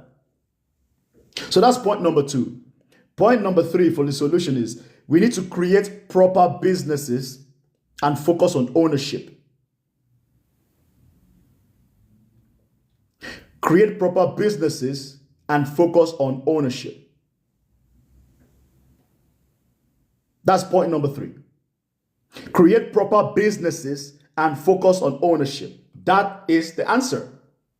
Ownership and businesses. Because when you own something, your voice is needed. Create proper businesses. What does proper business mean? Proper businesses mean that you are actually, you have the legal rights of it. You have an establishment. It doesn't matter whether it's a digital business. It doesn't matter whether it's a physical business. It has to be proper. Is it registered? It has to be ownership, because that's how you build wealth. Ownership. It could be stocks. It could be shares. It could be shares in a company. Shares in companies. You know what I mean? Ownership. Is it in your name? Are you owning? Do you own the land? Do you own the company? Are you in the room when decisions are being made? That's the gap we have in the black community globally. We don't have ownership.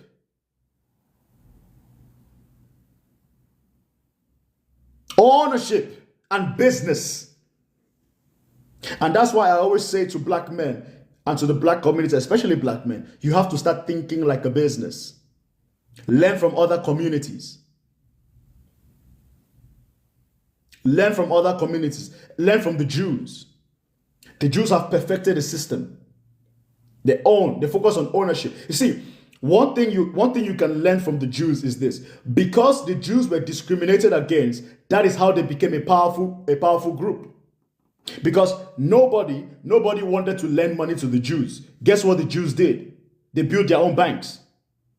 Oh, so you see how we can also turn adversity to success? No. Do you see? This I'm summarizing it. The Jews, the reason why the Jews are powerful and dominate finance is because nobody wanted to lend money to the Jews. Guess what the Jews did? They created their own bank. They created their own systems. They created their own businesses because nobody wanted to do business with them. So they started creating their own shit. And guess what? They are a very small group, but they control the whole world. Now, my question to the black community, especially black men, if you think you're a victim all the time, how the fuck can you become successful collectively? That is why when I speak, I don't talk about the victim shit because I don't have time for that. Life is too short. I don't have time to be a victim, bro. I don't care. It doesn't mean I don't acknowledge all the other things. I do, but I don't have time for that, bro. We are making this thing work, period. I am here to make this thing work, and that's on that. That's on that. Ownership. That's point number 3. Point number 4. Spread awareness and critical thinking. This is how we can build power. Awareness and critical thinking. Awareness and critical thinking.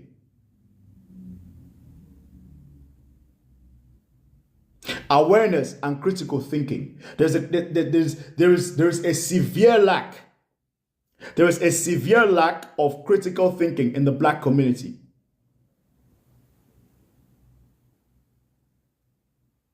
There is a severe lack of critical thinking and critical thinkers in the black community. That is why sometimes when they see someone like me who's challenging a lot of the things you hold dear to your heart, and I'm telling you why you are not who you think you are, instead of you to listen to me, you lash out. You lash out. You call me all sort of names. You don't even address the point I was raising. You call me everything but wrong. You call me everything in the books, but you never call me wrong though. You call me everything in the book, but you never call me, this guy is wrong, and this is why you're wrong. And when you tell me I'm wrong, you bring a better point that is factual and critical. You never do that. You just throw things, oh, you're wrong, you're this, you're this, like a child. Awareness. Mental health awareness. Emotional stability awareness. Healthy. Us black men, we need to chill a little bit. We need to understand how to regulate our emotions. Not everybody is trying to challenge you to a fight. You don't have to threaten me with violence because I say something you disagree with. There's a reason why I say we need to put our ego in check. We all have egos. Ego is healthy. A healthy sense of ego is good. But when your decisions and your reactions and your responses are all ego-based, you're going to make a lot of mistakes.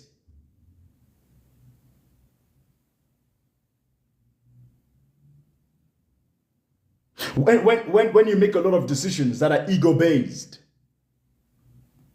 you make a lot of mistake. You scream, you jump, you lash out, and nobody even understands what you're saying because all you did was rant.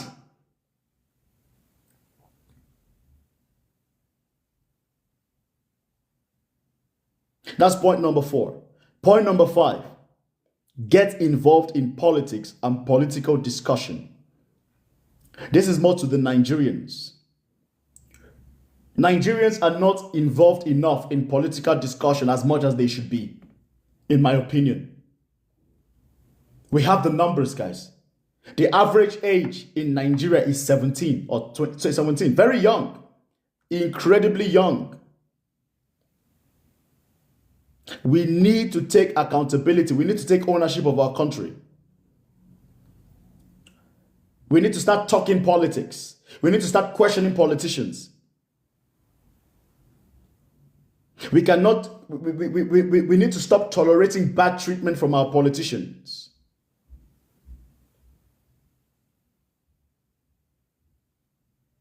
We need to start challenging terrible treatment. The reason why Nigeria is incredibly corrupt right now is because politicians don't get challenged.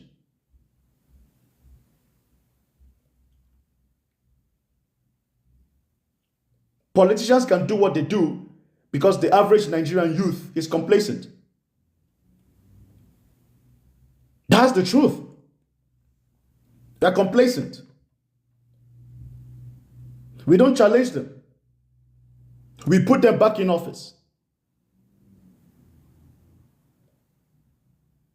We don't challenge. I mean, there was a Nigerian politician, his name is Rotimi Amechi. He literally said to Nigerians, he was selling a book, he said, you know this politician is corrupt, yet you put him or her back in office. So what are you complaining about? And we know that, and the politicians know that. They know that all we vote on is based on tribe and money. If I can give you, and religion too. Exactly, no, angel, religion too. Religion, especially in the north, especially with Muslims. Religion in Nigeria, politics and religion, especially as a northerner, goes hand in hand. If you're a Muslim and you're a politician, you're going to be successful. Because by default. Guys, let's get to 60K. Let's get to 60K so I can bring people up, okay? Please. So those are my solutions. And the beautiful thing with my solutions is that it's something we can all start today. I give practical solutions. I don't give people vague solutions. Like, oh, let's just unite. What does that even mean? Let's just unite. How can I unite with somebody that that's not looking for practical solution? Okay, when you say something like, oh, but let's just unite. What exactly are you telling me? To unite, I can only unite with people that are going in the direction I'm going. All my solutions are practical. Clean up the black man image in the media. Hashtag Black Blockathon. What does that mean? That means as an individual, as a black man, anytime you see toxic content that preaches destruction in the black community, that denigrates and insults black men or insults black women, block them. Block them. That is something you can control. That's something you can control. Stop engaging in toxic content. Pop the balloon. No, I'm not going to lie. I'm not going to lie. Some pop, very few though. No, there's actually one lady. One lady, her name is Arlette. Arlette something. I don't remember her last name. I like the way she does her pop the balloon. It's actually very nice. I enjoy her style. They are well dressed. The men are well dressed. The women are well dressed. They talk to themselves respectfully. There's no sexualization. Arlette, I like her own. Her own I like. So people like her own. So people like Arlette, I like. It's good. It's good. It's mature. It's good. It's good. But the rest, man, holy smokes! I literally saw a pop the balloon. The first was it pop the balloon or 20v1? The first questions they asked the woman is, how well can she suck dick? Can you suck dick? And the woman is like, nah, I can't. It depends though. It depends when I suck it. You know, I'm like, on YouTube? Exactly popular. That one had 800,000 views or something. It was crazy. Arlette, I like Arlette. So Arlette's Pop the Balloon is pretty good. I recommend. I like hers. I actually watched some of her content. It's really nice. It's very mature. There's no disrespect allowed. It's good. So clean up the black man's image, guys. I'm not gonna lie to you guys. I don't listen to rap music. Not anymore, anyway. Every once in a while I'll listen, but it's not my go-to music. I don't listen to rap music. Why don't I listen to rap music? Especially modern day rap. Because rap music is very destructive. I'm sorry. Even some of the rap music that's coming out of Nigeria right now, I don't listen to it. I refuse to listen to music that preaches destruction of my people, of my community. What are we doing? How can I be listening to songs that calls black women bitches and whores and sluts? How can I be listening to music that preaches violence between two black men? I can't be doing that shit, bro. Come on. Music is powerful. Art is powerful. It gets into your subconscious. It goes into your subconscious. So what you are listening to, exactly subliminal, bro. You're programming your subconscious.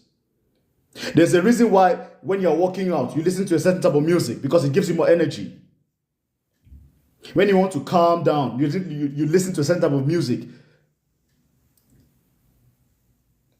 I know in some rap music, you're going to use bad words, but what's the overall message of that song? I listen to some rap music, don't get me wrong. It's just, what's the overall message of that song? If the overall message of that song is violence and disrespect, and come on, I don't have time for that. I block you, I don't listen to you. I'm not going to give you my attention. Why should I listen to songs that's preaching drug use in the black community? Because let's be honest, though rap music is globally accepted, it started with the black community, especially black Americans. And if there's any black American, I just want to say to the black Americans, I salute you guys, man. And the reason I love black American culture so much is that black American culture, I grew up on black American culture. I grew up on black American culture from the early 70s, 80s, 90s, and early 2000s. Woo! No, black American culture raised me. So when I see black American culture today, it's like, God damn, bro. Bro, I still watch Meet the Jeffersons. I still watch Meet the Jeffersons. I still watch 227. I still watch The Fresh Prince of Bel-Air. I still watch so many. Meet the PJs. I still listen to old school music. Boys to Men. I mean, I was even watching this. I was listening to this music from Seal, but he did a remix. He did a remix of James Brown. It is a man's world. You know, like, man. And I'm sure this music still exists. It's just not as prominent like it was before. Now, if you're not calling a woman a bitch and a whore, and if you're not calling her, how much of her friends you're banging, how much tattoos you have on your ass cheeks, if the woman is not telling you how awesome her pussy is, if she's not telling you that her pussy cures cancer, she's not making it big. So now it's all about yash, pussy, and what they do. Yeah, I sell drug to kids, bruh. I'm good now. Woo! I'm the bitch. See, you now have women calling themselves bitch. Proudly. You have women now talking about I'm that bitch. Wait. Proudly. You have women now telling another woman, I am his favorite bitch. Women using their own mouth to say, I am a man's favorite bitch. Ha! Okay. Hey, okay. I'm his favorite bitch. I'm like, what? So don't get angry when the man calls you a bitch, because clearly you love being called a bitch. I mean, you cannot be called, or when the men call themselves nigger. I'm that nigger. I'm the nigger from the block. I'm the this, I'm the that. So when other people call you nigger too, what do you want them to say? You cannot choose to certain things you don't call yourself that because you're not trying to stress yourself, man. You understand? What you don't want people to call you, don't call yourself that. That's just my take. You have a name. What happened to homie? You know? What's up, brother? How are you? What's up, bro? You good? Homie? There's a lot more words you could use. You're putting nigger in songs. The song is reaching other communities. Now those communities think they can call you a nigger when they see you. You understand? Let's be honest too now. Let's be honest too, guys. Let's be for real. We cannot be doing something on one hand and complaining about the consequences on the other hand. Like sometimes when I'm talking about the black community, I'm like, guys, come on, let's not be this dumb now. You understand? Music is very powerful. Music is very powerful. You cannot be putting nigger, bitch, nigger in your music. The music reaches 20 million views on YouTube. You think it's only black people that are watching that music? Now, some white guy who has probably never even engaged with black people now thinks he can call somebody a nigger. Oh no, bro, I heard the music, man. Or however they talk, man. I don't know. Sorry, I'm bad with accents. Oh no, bro, I love Kendrick Lamar. No, bro. My nigger, yeah, my nigger. No, bro, I meant it like a good way. Man, shut up. I'll smack you anyway. You my favorite nigger. I like you, bro. My favorite nigger. And I'll smack you. And then we get angry. Guys, stop. Let's get to 60K so that I can talk to some people because I need to sleep, man. 60K, guys. Come on. I don't like doing this, but I have to do it because it's I have to set some principles and stuff. Oh, my God, I've yapped a lot today, huh? My goodness. I have yapped today.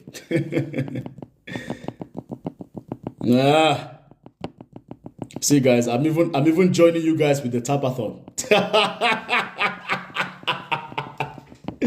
See, guys, teamwork. You see, I am a good leader. I join from the front.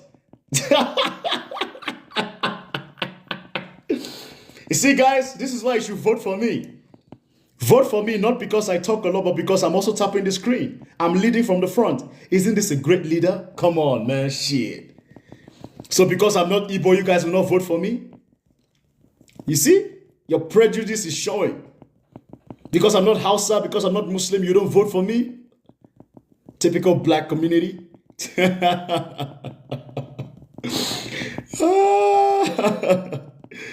Oh, man. Where am I? Where are we now? Fuck, 56K. God damn. They didn't vote for Peter Obi. They didn't vote for that man, I beg. They didn't vote for him. I've told you, I've said it before, and I'll say it again. Nigerians vote based on tribe, religion, and money. That is why there is always a Hausa Muslim in office. Period. I'm not even Igbo. I'm Ibibio. I'm from Akwa Ibom State. So forget me even trying to become president of Nigeria. Forget it. I'm not Yoruba. I'm not Hausa. So forget it. You understand? I'm not Hausa. I'm not Yoruba. Forget it. That is why the Hausas, they love Nigeria the way it is. It benefits them. Yeah, tribalism. Tribalism. Oh, it's definitely tribalism. Because Nigeria is a country where meritocracy does not work. Meritocracy does not work. It's all about, even if this person is a terrible candidate, even if this person is horrible, but because you come from this part of the country, that's all you need. And tribalism got so deep into Nigeria that even education is based on tribalism as well. Yeah. I remember when I wanted to go into university, I did my JAM, I passed my JAM. I wanted to go to University of Abuja, and I had 237 in my JAM result. You needed like, I think 180 or something. I didn't get into University of Abuja. But if you see the people that got admitted into University of Abuja for law, they were Hausas, 160, below 180, 200, 150, 100 and 181, 190, 200, 205, some 250s here and there. They got admitted into University of Abuja. Me, who got 230 something, I got nothing. I had to wait 2 years before I could get admitted into university. And I finally went to University of Uyo.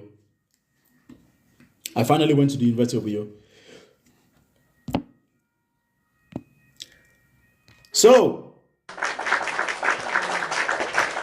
we are now at 60K. Okay, guys, next, let's get to 80K.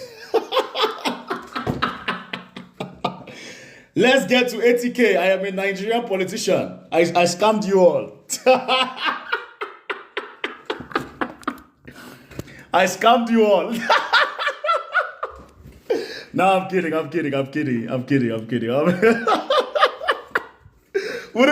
Wouldn't it be so funny? Oh, my days, man. What's up, bro? Hey, what's going on? Life's good. What do you have to say to me, sir? We're going to keep it quick so that there's a long list, okay? Just tell me. What's up, bro? How you doing? I'm all right. So I got a question. Look, so your solutions, aren't we doing that already? Well, I don't think... Except for the first part where you say we gotta, like, I get it. We don't control the media, so how do you suggest we control the media? Well, so there's two questions there. Which one should I address first? Both. Okay, so we are doing it already, but I think we need to put more attention on that, on social media especially, because I want to correct something. I am not saying we're not doing it, but I don't think the critical mass is, especially on social media. I feel like, again, this is my opinion. I'm not saying it's the law. My perception is the focus is being misplaced on things that are not as relevant as these points on my solutions. Within the Black community, especially within the Black African community, I've noticed we tend to give more shine, we tend to give more attention to things that are not productive, that moves the community forward. That's my perception. Now, let me clarify something even more. Now, the first solution, clean up the Black man's image online. I don't think we are doing that, because if you see the content that thrives the most within the Black space is shitty content. It's content that portrays us as gangsters. And it's popular because we like it. We engage with it. That's why it's popular. If it's not popular, shit, I don't like the way I'm flickering. I'm still here. I'm just not in camera. If we did not engage with it, it would not be as popular. That's where it starts. We need to clean up our image. Any image that is portraying us as low lives, we need to run away from that. So number two, positive role models. I don't think we're doing that enough. Again, I'm focused on online. Now, are there Black men that are doing this? Yes, absolutely. But I think online, we need to be fostering more conversations along positive role models. How can we have the positive representatives of the Black man have more visibility? I am sick and tired of some guy who can barely speak English, but all he knows is to put words together and rap and drink lean. Some artist, some musician to be my representative. No, I reject that. There are positive Black men out there that are making content, that are doctors, engineers. We need to push them forward. How are we going to do that? I don't know. For example, what I do to this is that anytime I see like a Black man or a Black community of men doing something positive, I try to repost, I try to share, I try to put that out there, because that's what is going to represent me. I want that to be my representative. And this goes back into mainstream media as well. You will have to agree with me that we within the Black community, we love to promote the trash of our communities. I mean, a lot of people, if you look at the content, that is promoted to represent the Black community, it's always something that has to do with gangsterism, gangsterism, some type of struggle. Some type of struguggle. Either it's trying to get, I don't know, struggle. That's not the black Do, story. do you know We are why not that struggling is? people. Why is But do you know that? why that is? I think I have an idea, but tell me. So the idea is so this. I'm just so you know, I'm on your side, okay? But I'm No, just no, trying it's to not have a about being conversation. on my side. It's just No, make a no, point. no. It's all good. I'm just trying to have a conversation. What I mean by on your side is I agree that we need more positive role models in our society. But what I'm trying to tell you is there's a reason why this narrative it is the way it is because when you sign on to music labels, for example, the black people don't control like Universal Music Group, for example. Like we're not at the helm of that shit, right? So before you are able to get into to sign contract with these people, they have a narrative to spin, okay? Yeah. Even when you they want you to put out certain content because like I don't know where you are, but like I'm guessing you're in the States or something, but like where I am, right? Like they want you to put out certain content because they want to create that image. They're going after something. And so they find people that will help spread that content or the image that they try to portray.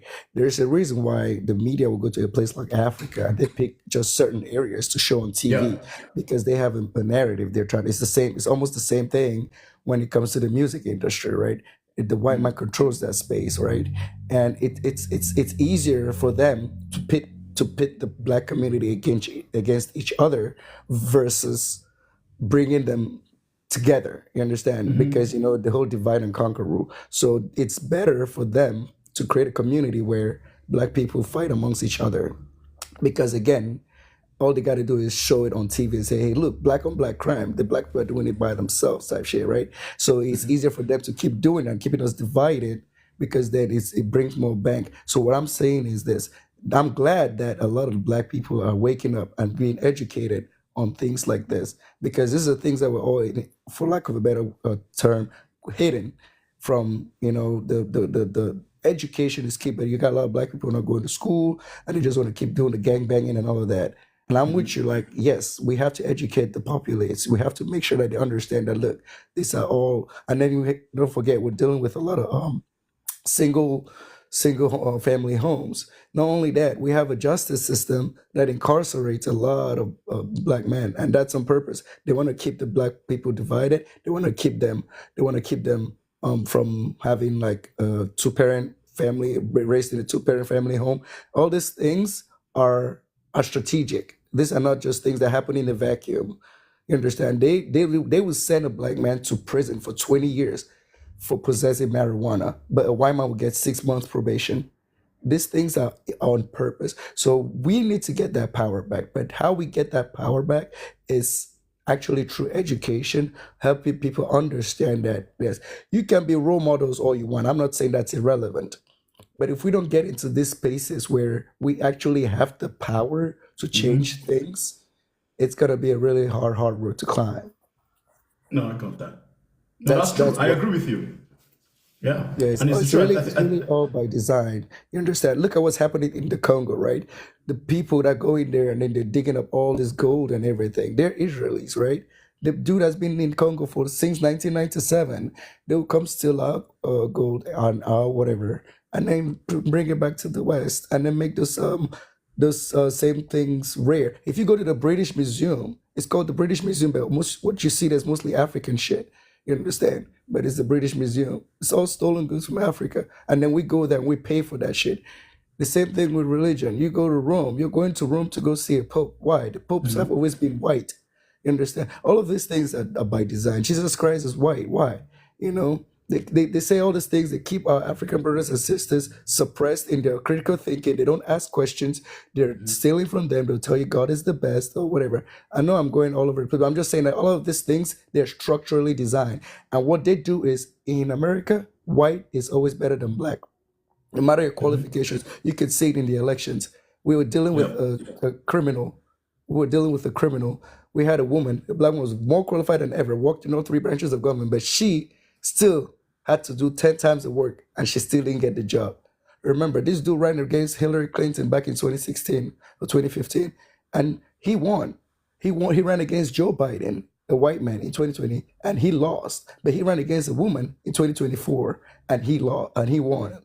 So whenever it comes against a woman, and then talk less of a black woman, bro, we're dealing with a system that is structurally designed to function the way it is actually working the way it's intended. But I am so happy that we got a lot of black folks out here that are trying to put out this positive image about black people. Because again, we don't have to prove anything to the white man. I don't know why we feel they need to prove anything to the white man, but that's what it is at this point because our image has been so tarnished to the point where you know what, the only way to fight it back is by educating our younger ones and also trying to find spaces where we can actually, I guess, for the lack of a better term, fire people from these positions of power. If you look at the companies, how companies are structured, you see HR is mostly made up by white people and they have a narrative to spin. So a black man can bring a complaint about the company. Yes, they're there to be the company bitch. But when they come bring their complaints to the company, if the racist people are if the people are white, they have the power. The managers are mostly white. So they're putting white people in strategic positions where it makes it harder for the black man to climb. So that's really what I have to say on this topic. That's what I mean. I really agree with what you're saying, but you have to understand that it comes with the way the system is set up. I'm not making excuses. It's just what it is. But I hope that we do get to that point where, because the white man is only 7% of the population in the world. They don't really have all the power. The only thing is they have the weapons or they have access to the weapons. You understand? That's why they're able to keep people subjugated and subdued. You understand? But that's really what I wanted to say about this. Oh, thank you so much. You made some fantastic points. And about the last point you made, that's why, if you notice, if you look at how white people move, they're always very discriminatory because they have to be. Like you said, if you notice, anytime white people go to any area, what do they always like to do? Kick everybody out and protect everything for themselves because they know that they don't have the numbers. So they have to create systems that favors them by default. Us, I think, as black folks, for example, we are so used, because there's a lot of us. There's a lot of us, like, in Africa, I know there's like, 1 billion or something, thereabouts. And we got numbers. So we don't always think about us. Maybe that's why we don't think about self-preservation so much. Maybe that's why whites are always very, self-preservation, because they know they don't have the numbers. For example, part of the reason, again, I don't know much about America, but part of the reason why Trump won, according to the feedback I got, was because the white population in America is slowly declining, something like that. I think right now, I'm not in America, by the way, so that's why I sound ignorant about the place. But I hear currently the white population is like 60% of the population, and I think by 2050 it's gonna be what? It's gonna be less. It's dropping, and the Latinos and the blacks are rising. So that's why Trump won, and deportation, close the borders is becoming a thing, because from what I gather, and same thing in Europe too. Because they're not used to being the being the second. They want to be the first, and they want to keep that position because they know how they treated other minorities, so they don't want to be in that position. That's what I hear anyway. So maybe I'm talking shit. But anyway, Dazzle, you have a final point so that I can bring somebody else on. Yeah, sir. Yeah. No, to your point, you have to understand that we know who the quote unquote the enemy is already, right? But the thing is, what is most surprising is the fact that the white women actually uphold this same systems. I made a video on that before. White women, historically, white women have always voted for white first before anything else. Right. But the thing that what you have to understand is a lot of black folks they get caught up in this rhetoric where they're conditioned to think that they have to look for. I mean, it's good to look for qualifications in somebody to vote for them, right? But the white man is not playing by the same rules. They think they can level up, but they can't. You're still below. You're still looked at as second class. You understand? So when the white man is telling you, "Oh, you think she's qualified to be president? She's not qualified." These are the same people that have voted for unqualified people for years.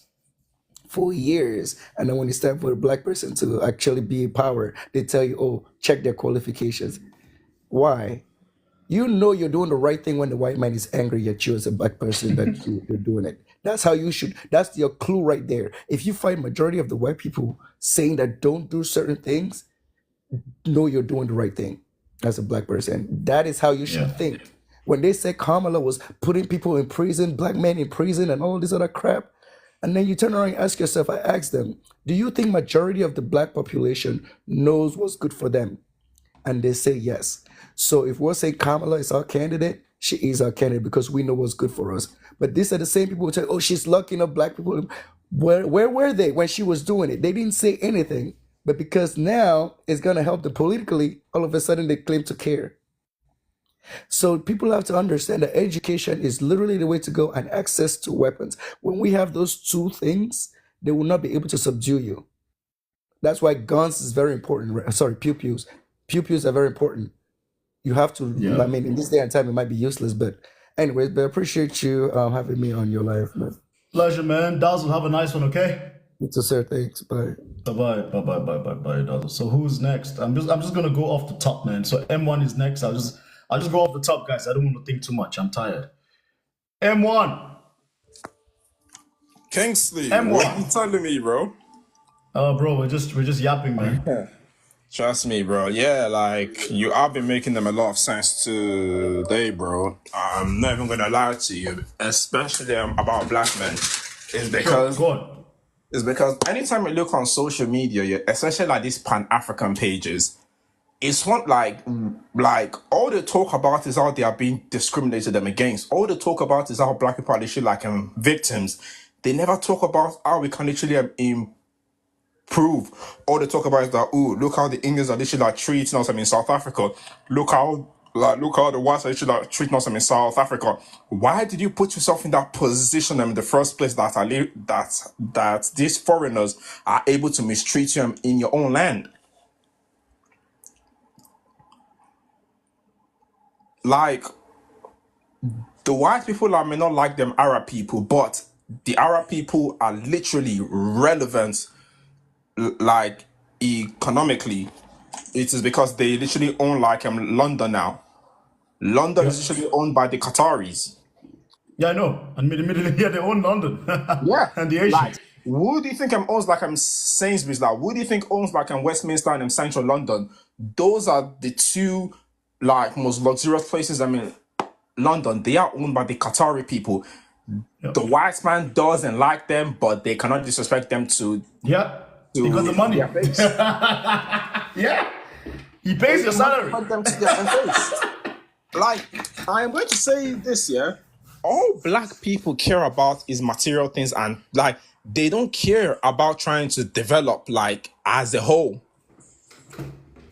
All we care about is sex, all the material things of this world. That's all we care about. It's like Trump doesn't like Hispanic people, but now he has to kiss their ass. Despite the fact that he doesn't like them. It is because of Mexico now is literally one of the US's top trading partners. Like the current female president of Mexico just told Trump that she isn't going to close the borders, and there was nothing that he could literally say back to her. That is how you create leverage. Yeah. We like we don't have that.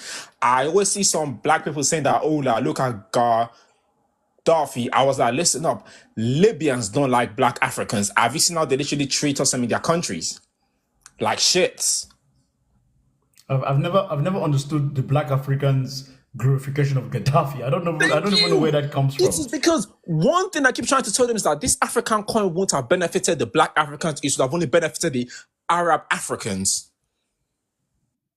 It would have only benefited them. I don't understand why they are so obsessed with Exactly. We are so obsessed with Gaddafi. I don't understand why, where it comes from. Thank you. Obama killed Gaddafi. We should we should hate him. I don't give a shit that Obama literally took out some Arab man. I'm sorry to literally say it is because the Arab man is going to do the same thing to the black African man without him even blinking twice. Yep. Why is it that we have so much empathy for other races when they don't have the same empathy for us? Yeah. And I'll say this. So I think, Emma, to your point, a lot of Black Africans, we forget that people have their own self-interest first. Thank you. I would never, honestly, I would never trust a non-Black African to have my best interest at heart. I Thank just you. never would. And I would rather have a Black African who I know is corrupt. At least we have some level of connection there. thank you. And you want to now give your future to the hand of a guy who doesn't have any connection to you whatsoever. Thank you. Bruh, come on.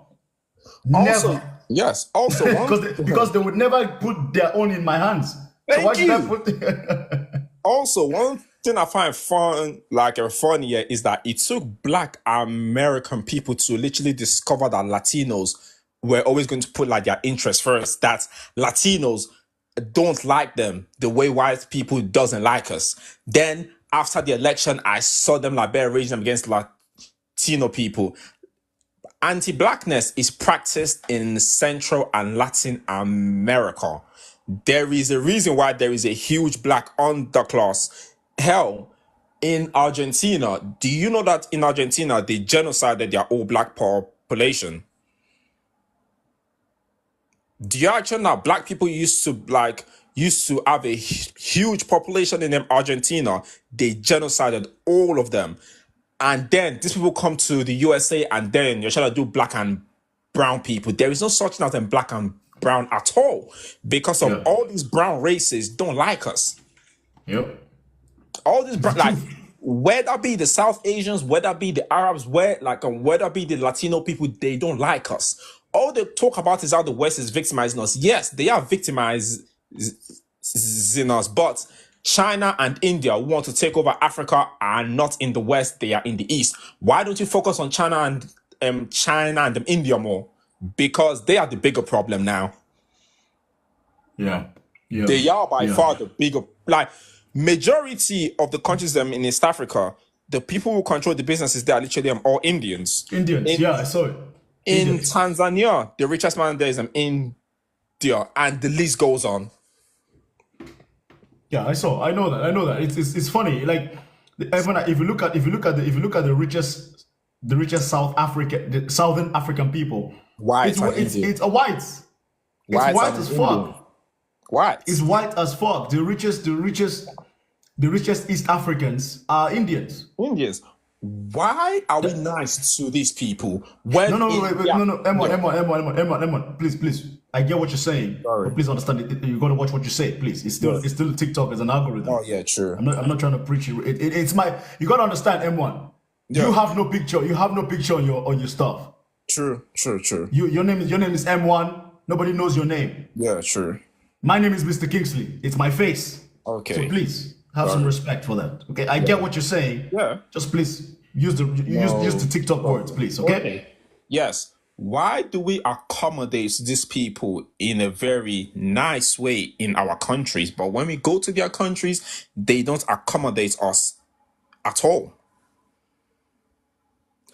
And who is responsible for all this? It is the Black men. It is because they haven't showed these people that we are going to push back against them. We have never pushed back against the Arab man, the Latino man, and the white man.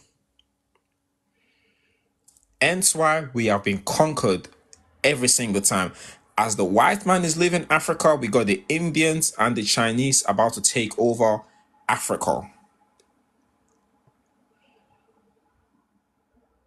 One thing about Africans too is they don't want to live them in reality at all. Yes, Trump is racist, but when Trump called African countries shitholes, he wasn't lying.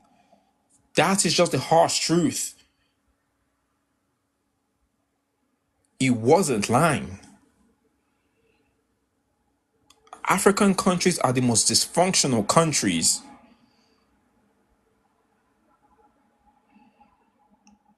We can't even build a bridge. We can't even build hotels. We can't even manufacture toothpick. And we want to be taken seriously.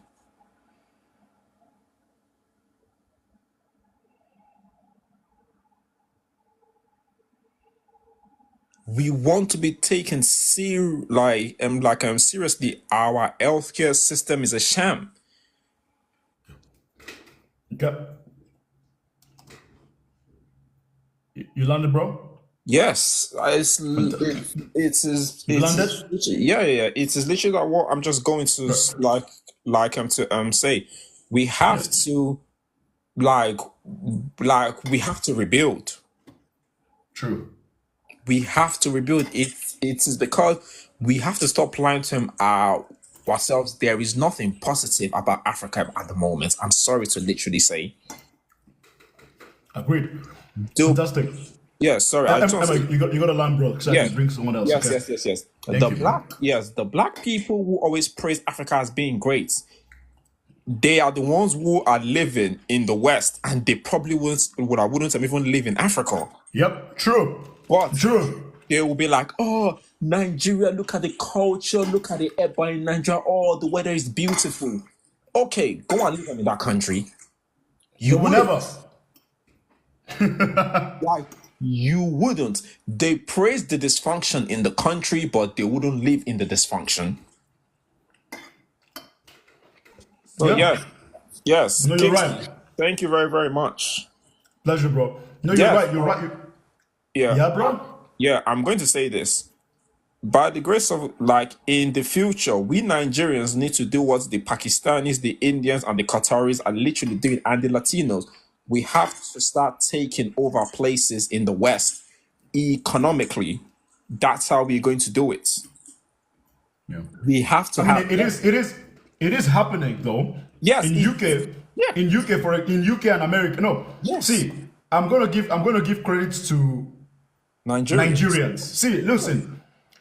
If there's any black African country, or black African group that I can say, yeah, they dominate where they go, it's Nigerians. Yes, thank you. Say whatever you want to say about it. Like I know in the UK, there are certain parts of the UK that are like, oh, that's a Nigerian place. Like Peckham or something. Is it Peckham they call it? Peckham, yes, it is called Nigerian Peckham. shops. Bro, even in France. Versus Brixton. Yeah. And so we do. Yeah. Also, the owner of Gatwick Airport, arguably one of the biggest airports in the UK, is owned by Nigerians. So I am going to say this. I predicted that in the next 50 years, Nigerians are going to be a big player in literally having economical power in the West. Yeah, okay. Yes, Emma, thank you, Kingsley. Appreciate you, brother, okay? Yes, it was a pleasure joining. Always a pleasure to have you, okay? Yes. Rest well, okay? Sleep well, bro. Yes, well. Ciao. Bye-bye. Much love. Holy fuck, guys. I've got like... Oh.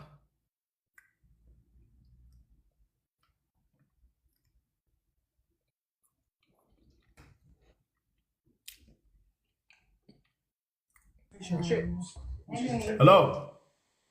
Hello. Hello? You're on mute. Hello. Yeah, could you speak up, please? I can't hear you. No, it's I just come upstairs. Hello, how are you doing? All right. You're well.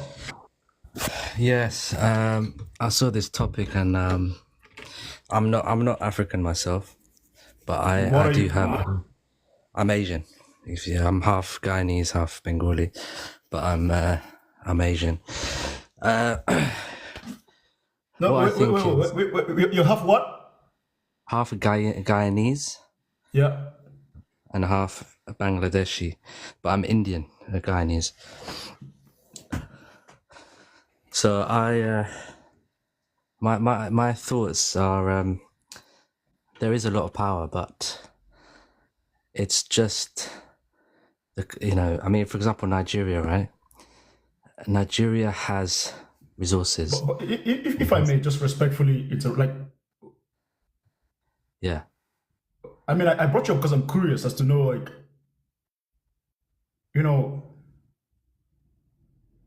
why would you like to why would you want to contribute? Contribute? No, because I want this to happen. I follow Africa, what's going on there. I want freedom. I want power. I want independence. I want Africa to be rich, and I don't understand. I follow what's happening in Burkina Faso. I follow the situation there, and it's distressing for me. Colonialism is still there, and it's bad, you know. But I just see the potential. I see, you know, so much hope. But Okay, got you. But bro, yeah, I brought you up because I wanted to give you a chance. yeah, But I'm respectfully, bro, with all due respect, I appreciate you, but I have to drop you, okay? The reason for that is because and I wanted to give you a chance to just hear you out. You understand? But this is for black men, bro. Respectfully. Okay? I you know, I just that's No, no, another reason why I appreciate it's not just I it's not just appreciate your black people that want it. no, I want this. the reason I wanted to give you a chance, to be fair, to hear you out, but I've heard you out, but I think no other community wants the best for black Africans other than a black African. Yeah, but that's what you think. I mean, I do. No, that's what I know. That's what I know. Yeah. But can That's I what just I know, give you my because- thoughts on Nigeria? No, bro. It's okay. Have a nice one, bro. Okay.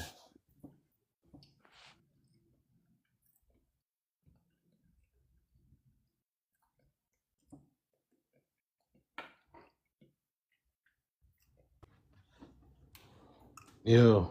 LeBeau, Oh, my bro. what's up, bro? Welcome. Yo, you were on with today, bro. I won't lie, man. No, I mean, no. I gave him a chance. It's like, okay. Nah. I agree with what you did, bro. If he was no, it's not trying to be disrespectful. It's just I thought he was, I thought he had some. Because if he said, for example, I am half this and half African, I'll be like, okay, whatever. You're half Guyanese, you're South, you're Black Caribbean. Yeah, no, I think we need to definitely normalize people that aren't African or black per se. Like, we need to normalize that they can't speak on these certain topics because we don't go into their spaces and speak on Guyanese man or Indian man or whatever. We don't speak on that. So why do we let a bunch of other people speak on our own topics? Like, I kind of take responsibility for bringing him up in the first, but I don't know. I felt like it's because again, maybe that was a lapse in judgment, but I thought it was mixed or something, but it's not. But anyway, go on, Libu, make a point. yeah, look. I feel like you made a lot of points. I just wanted to come up and say, look, bro, you were really on one today. You really hit the nail on the hammer. Very passionate, bro. Yeah. But look, first of all, I'll just make that first point. Like, I definitely like what you do when you call out black men that are competing with black women. Talking about hair, how they're dressing, like all these sort of black men, like they're the bottom of the barrel, and we need to call them out. We need to stop allowing these type of people to dominate social media and just be dogging on black women and making the focus that, as you said, we need to start. If you're gonna tell black women to wear natural hair, I really love what you said, let's start creating these industries where black women can start buying weaves off black people themselves, let's actually start thinking like a business and actually start doing things that can progress our people. Like, that's the only solution, because people are gonna do what they want. Some women like to wear weaves, some women don't. As black men, we know that, why are we sitting on lives and letting white women, Indian women kind of see this shit, witness it and have an opinion on it? Like, we shouldn't let these people have an opinion on what black women decide to do with their hair. It should not be a topic of discussion at all, and that's all I'll say on that. But I think another thing that you said, Kingsley, that really poked my mind that I wanted to kind of speak on was how weak-minded a lot of black people are, Like, just like you said, how long are we going to let colonization take over the narrative? And what I really wanted to kind of land on was, like, even I work in finance, right? I work within pensions. I'm a financial advisor. It's like I work within finance, right? And we had a Black History Month. First of all, it's an American holiday, so it has nothing really to do with Africans. Majority of the black people that work in my company are like African people, Nigerians, Congolese, a few South Africans, right? So we had a Black History Month. And what I really wanted to say about this is, like, we had a conversation about diversity and black people, right? And these people were basically clapping for us because we were black and we worked in this company and we somehow got a job in this place and worked our way there. And it kind of dawned on me. I was like, how did black men allow this to happen? That we're sitting in a room where white people are clapping for us just for getting a job and working. Like, yes, black people have been through a lot of struggle, you know, but it's like the Indian people don't get a clap. The Chinese people don't get a clap. It's like the Polish people don't get a clap. It's like all these other communities that have been through hardship, they don't get a clap. But us black people will sit in a room and say, yes, I'm happy that I'm here and I'm black and I'm diverse. It's like we need to start having our own thing so we can eradicate this type of mentality, you know? It really bothered me that we sat there and everybody was clapping for me because I was black and I made my way into finance and they were like, well done. We know black people have been through a lot. Bro, I was so embarrassed. And I was like, as black men, we need to start thinking differently. People need to respect us. People shouldn't give us jobs because of our skin color and we've been through some hardship. We need to make people respect us, you know? And just as you said earlier, if people respect black men, they respect black women, and they won't disrespect them anymore, you know? And that's definitely a message that I support. So I'll land on that, my bro. LeBeau, always a pleasure to have you, man. Man, sorry you went through that shit. I would have crushed out, man. My God. Clapping for me. Bro, Oh, my days. like you speak a lot about weak-mindedness, Kingsley, but imagine I had other black guys in that meeting, bro, like giving a sob story about like, oh, when I came here, there wasn't any other black people working here, and now I'm so happy there's so many black. And I just looked at him and I was like, bro, we're all here based on merit. It has nothing to do with your skin color. Like, come on, man. Like, why did we become so weak-minded? Like, we need to stop buying into this mentality, you know, like colonization, slavery. It happened. Yes, it happened. We know it's bad. We never forget. But let's not forget who we are. Like, we're proud people. We're proud people, man. Yeah. We are proud people with sense. We are proud. We are strong. We are confident. We are achievers. I don't need you to give me a pity party. Like, I'm probably the strongest guy, smartest guy in the room. The fuck? You get me, bro? Why are you clapping for me? Bro, like we have like women who are like cyber engineers.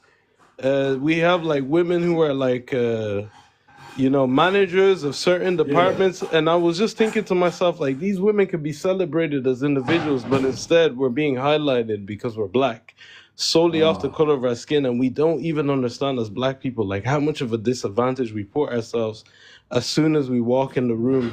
We're automatically the pity party. Oh, bro, man, my ego couldn't. Oh, man. But anyway, bro, you seem to. For sure. So whenever that time rolls around, just make an excuse and don't go to work. Bro, I told them, like, next year I'm not taking part of it. You know, I'm not taking part of any Black History Month, none of that stuff. Like, I'm a proud black man. I know who I am. You know. Facts. Oh, that's. But did you tell them you're African, you're not American? Or they don't care? It's not like like what I realized, right? You had a brother on here earlier who spoke about HR, right? And I feel like a lot of us black people in the West, we need to be conscious of this HR and diversity inclusion. I realized that they were using us as tokens for their LinkedIn, for their profile, right? To kind of advertise us like, oh, we did Black History Day. We celebrated black people within the company. It all looks good for them. And whatever diversity and inclusion quota they're trying to fit, you know? It has nothing to do with what actually benefits black people. And that's my focus on it, is like, this does not benefit us. And especially as black men, I'm like, why do we like to look weak? Like, the Indian men are not being clapped for working in a company and working their way up, becoming directors and CEOs. The Chinese man, likewise, the Arabs. It's like, these people are going through exactly what we're going through. Why are we getting a clap like we're the kids in the back of the classroom that can't keep up? Oh, bro, man. Sorry about that, man. You get me? I do. I get you 100%. 100%. LeBeau, brother, thank you so much, man. It was a pleasure. For sure, bro. It was a pleasure, man. Bless up, bro. All right. Peace out. Guys, I've got 10 minutes max, man. I gotta bring other people in. I want to talk to the men, man. I want to talk to the men, guys. Shit. Women, calm down. Let me talk to the men. I'm talking about men. What do you want to tell me? I'm talking to men. Go ahead, Driby. Welcome. Hello. Hey, yes. I wanted to go over, specifically like, okay, black men having no power. I believe, in my personal opinion, I believe a reason why we also don't have power is because a lot of black people want to disassociate themselves with Africa, at least the current Africa, right? And what I'm talking about is when we have black people who are overseas, for example. I don't know how it is in America, if Labo is here, I don't know how it is there, but in Australia, for example, black people will literally, I guess when they get a good job, when they're very affluent, they will tend to put down the Africans in Africa, or fresh Africans that are coming from Africa to Australia. And it makes me think, okay, it's like the reason why they're acting like this, I guess, is because this is like the only uh, uh, time when they, I guess, feel like they have some sort of power. And I'm going to tell you something that I noticed that I feel very embarrassed about. But I don't know if you've heard of the movie before. You've heard of it? It's called Black Panther, right? Black Panther, that popular movie that came around. And the Yeah. reason why I'm talking about that film is because I genuinely felt so embarrassed about the whole thing, the whole scope around that. And that was because, think about it. You got to think about this. It is a hypothetical civilization, right? This story wasn't made by black people, it was made by a white guy. A hypothetical civilization in Africa that is united, advanced, thriving, right? And we have Africans here, overseas, everywhere. Everyone is saying Wakanda forever, Wakanda forever. It felt, to me, that just felt so embarrassing. It felt like they were just giving us, you can't even, advance yourself, but here's this hypothetical, Yeah. civilization. And what shocked me is all these black celebrities. Oh my gosh, it was so obvious to me though. All these black celebrities were really perpetuating this Wakanda forever. Yeah, we have power. We are kings. And I'm like, it's a movie. It's a movie. It's fake. It's not real. This, like, Africa's actually, like, we're actually, people are suffering back home, and we're saying Wakanda forever, and we're acting like, no offense to people who love that movie, but You know, I'm really trying to dive into a point here.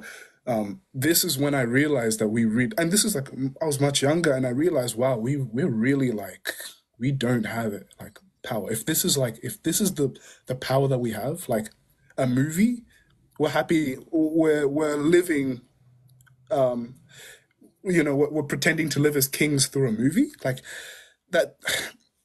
That just made me, it's just such a depressing thing to go over. And no offense to anyone, I know it really resonates with people, but to me it was just really, really embarrassing. And it plays into the idea that we don't have power, and that movie was, it was destructive to us, in my opinion.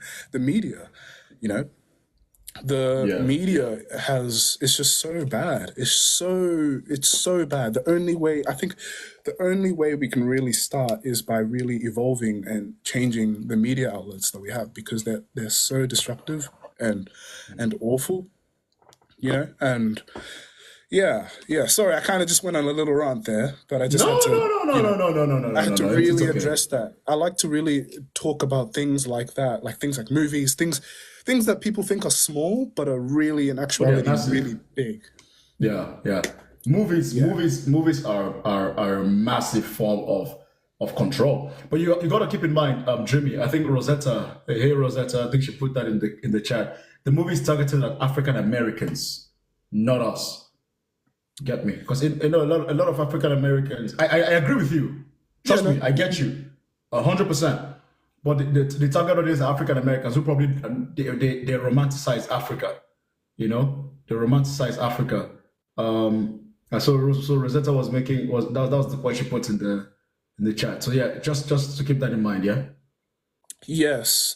Well, don't you think that movie, it kind of, I guess, like, in African Americans, I guess some of them really don't want to, I guess, associate themselves with Africa. I felt like that movie also kind of perpetuated that in a way. Like, it's like a hypothetical version of Africa. Like, I don't know. to me, it just felt a little off. Like when I watched it. That's your creative mind talking, Jimmy. Okay, maybe it's just me. Maybe that's just me. But no, but I see what you mean. And I get it. I mean, we would rather have the real thing, no? we would rather. But it's really to me. It just comes off as really sad overall. You know, we really, yeah. I just wanted to, come up and to address that. But I think we just need to, work on our media outlets, right? Because at this point, I think a lot of people, even in my generation, are. I don't know if I should say they're too far gone or they're just really desensitized to nonsense, but I think we need to focus on the younger generations and build them up through our media outlets. Like their generation, like there's some people that I genuinely think are too far gone. They cannot, they can't bring themselves to, I guess, take accountability, to acknowledge this simple question that you've put, black men have no power. There's so many people that they cannot believe that. Because if they do accept that, then their whole worldview breaks. They're they're scared of their whole worldview breaking. Yeah. So they'd rather live in limbo, where everything is perfect. Yeah. So it's very sad. It's very sad overall. But I just wanted to kind of go over that and just to talk about really pay attention to the media, right? And, what you're taking in, what your children are taking in. It starts small. They're never going to go big. They're never going to go, really, really, they're never going to make it really, really obvious. It's always going to be very subtle initially, just, take time, really think, okay, who is the target audience, right? What are they trying to show you, right? Like, just, that's all I needed to say, guys. No, got you. And just to talk about power, let me show you guys something. So I'm reading this article on The Guardian. It says Gulf royals own more than £1 billion of UK property. Whoa. Jimmy, isn't that power? Yeah. Yeah. That is. Oh my God! These guys can pick up the phone and call the prime minister. Hey, bro, shut up. Yes. Yeah, and it's really pathetic. I think, and we have so many resources where we can establish a lot of leverage, like with our batteries. We could literally, everything runs on batteries. Like our laptops have batteries. Everything uses lithium batteries, and we could use that as leverage, but we don't because it's. It's just really sad. It's really sad, but we can fix it. We can do it, but we can't do it with just 5 people. We need a lot of people to do it, but a lot of people need to, really need to take accountability for themselves and be like, okay, we're not doing good enough, but we think we're doing good enough, like something like that. Africa can have a lot of leverage very, very quickly, very quickly. And I think it's happening. I think we're getting there. And that's what gives me hope.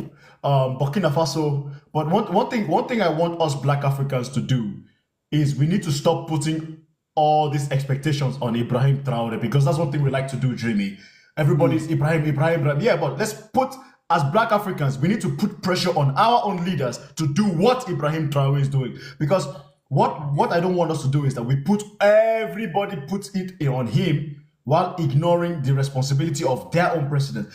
We are in a better position where more African countries are doing the same thing that Ibrahim is doing. Because if everybody's not doing it and everybody's just looking at Ibrahim, it's dangerous. Yeah, no, it's true. It's true. It puts him at risk, in my opinion, as well. Like even you, for example, like if you start, obviously you're going to be getting bigger and bigger and bigger, but I imagine you want more people like you as well, right? To exist. I hope people don't just let you do it and then, they kind of sit back, which is what happens all the time. There's always one person doing it. Yeah. That everyone else sits back and then that person gets, taken out. Things like that. It's I don't know what to call that mindset, but it needs to stop. It's a coward mindset, in my opinion, Jimmy. And that's a great point you brought up, because Nigerians love to do this. Nigeria loves to do this a lot. For example, there's a guy called Very Dark Man. I'm pretty sure, I don't know if you don't know him, but it's quite popular. Bro, this guy is just a content creator, Michael. I mean, he does a lot of good, but he's a content creator. He's one guy. Now, almost every Nigerian, whenever there's an issue, let's go very dark man. I'm like, guys, have mercy on the guy too. He's tired. He's a human being.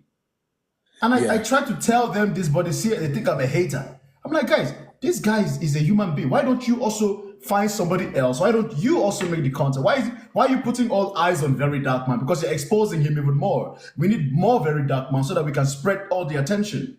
That's what makes it even more powerful. The more you centralize everything, the more vulnerable you are. But when you spread everybody around and saying the same thing, you increase the intensity, and it's very hard to find and hard to kill. Yeah, that's how you make an actual difference, in the scene. Yeah. That's how you actually make a difference, But I guess, I guess it's also because maybe this particular viewpoint for some people is not attractive, I guess.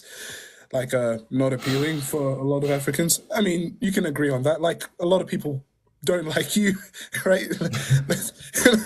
Let's be honest, right? So I'm just adding on that. So yeah, it's going to be a lonely road for a little while, but I really hope that people,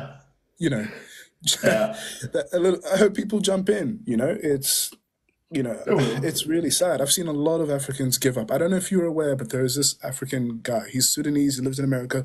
His name is like Shadow. Oh, yeah, that guy. So I popped up on his live because he was talking about that guy is interesting, huh? He is, but I think he's really lost hope. I think he was raised by a white family as well. That's a panderer. Yeah, I could tell because he was, we had a chat and he was saying basically he doesn't expect Africa to, evolve because of ethnogenics. Yeah, and then I was like, okay, but like I gave him an example of, an iteration of that happening, and he just kind of went, oh. He kind of didn't know. He didn't know what to do, and then he just went next. Or like it was just like just seeing him not know what to say made me go, wow, this dude really he doesn't even really back what he's saying. I guess he's just No, the shadow guy. Listen, I don't know. I think he changed recently, guys. I mean, Dreamy is a big fan of my show. He's a big supporter of the show, so I love chatting with him whenever I get the chance. So guys, please give me some time. And Dreamy, we're just catching up. And I used to like some of his content, especially when he makes what did he used to make? Actually, he used to make this. He used to make history. He makes history content. So but then he started getting political, and then his takes were very one-sided and biased. I was like, bro, what's going on here, man? It started to get, he started to change, and it was especially during I don't know if, it's another black YouTuber with dreads. I don't know if I can say his name. Was Issa. Yeah, Issa. Okay, yeah. He had an altercation with him. And when I saw that, I was like, oh, wow, he's real. That's when I realized this dude he has lost the plot. He was using anecdotes, not real statistics to back what he was saying. And I was like, this dude he's not telling the truth. He's lying.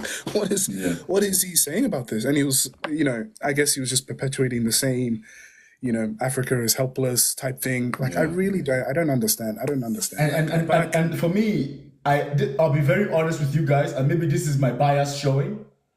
Anytime I see a black content creator and your majority of your audience are whitey, I don't know, and you're making political, I kind of look at you funny. I don't know, maybe that's my personal bias.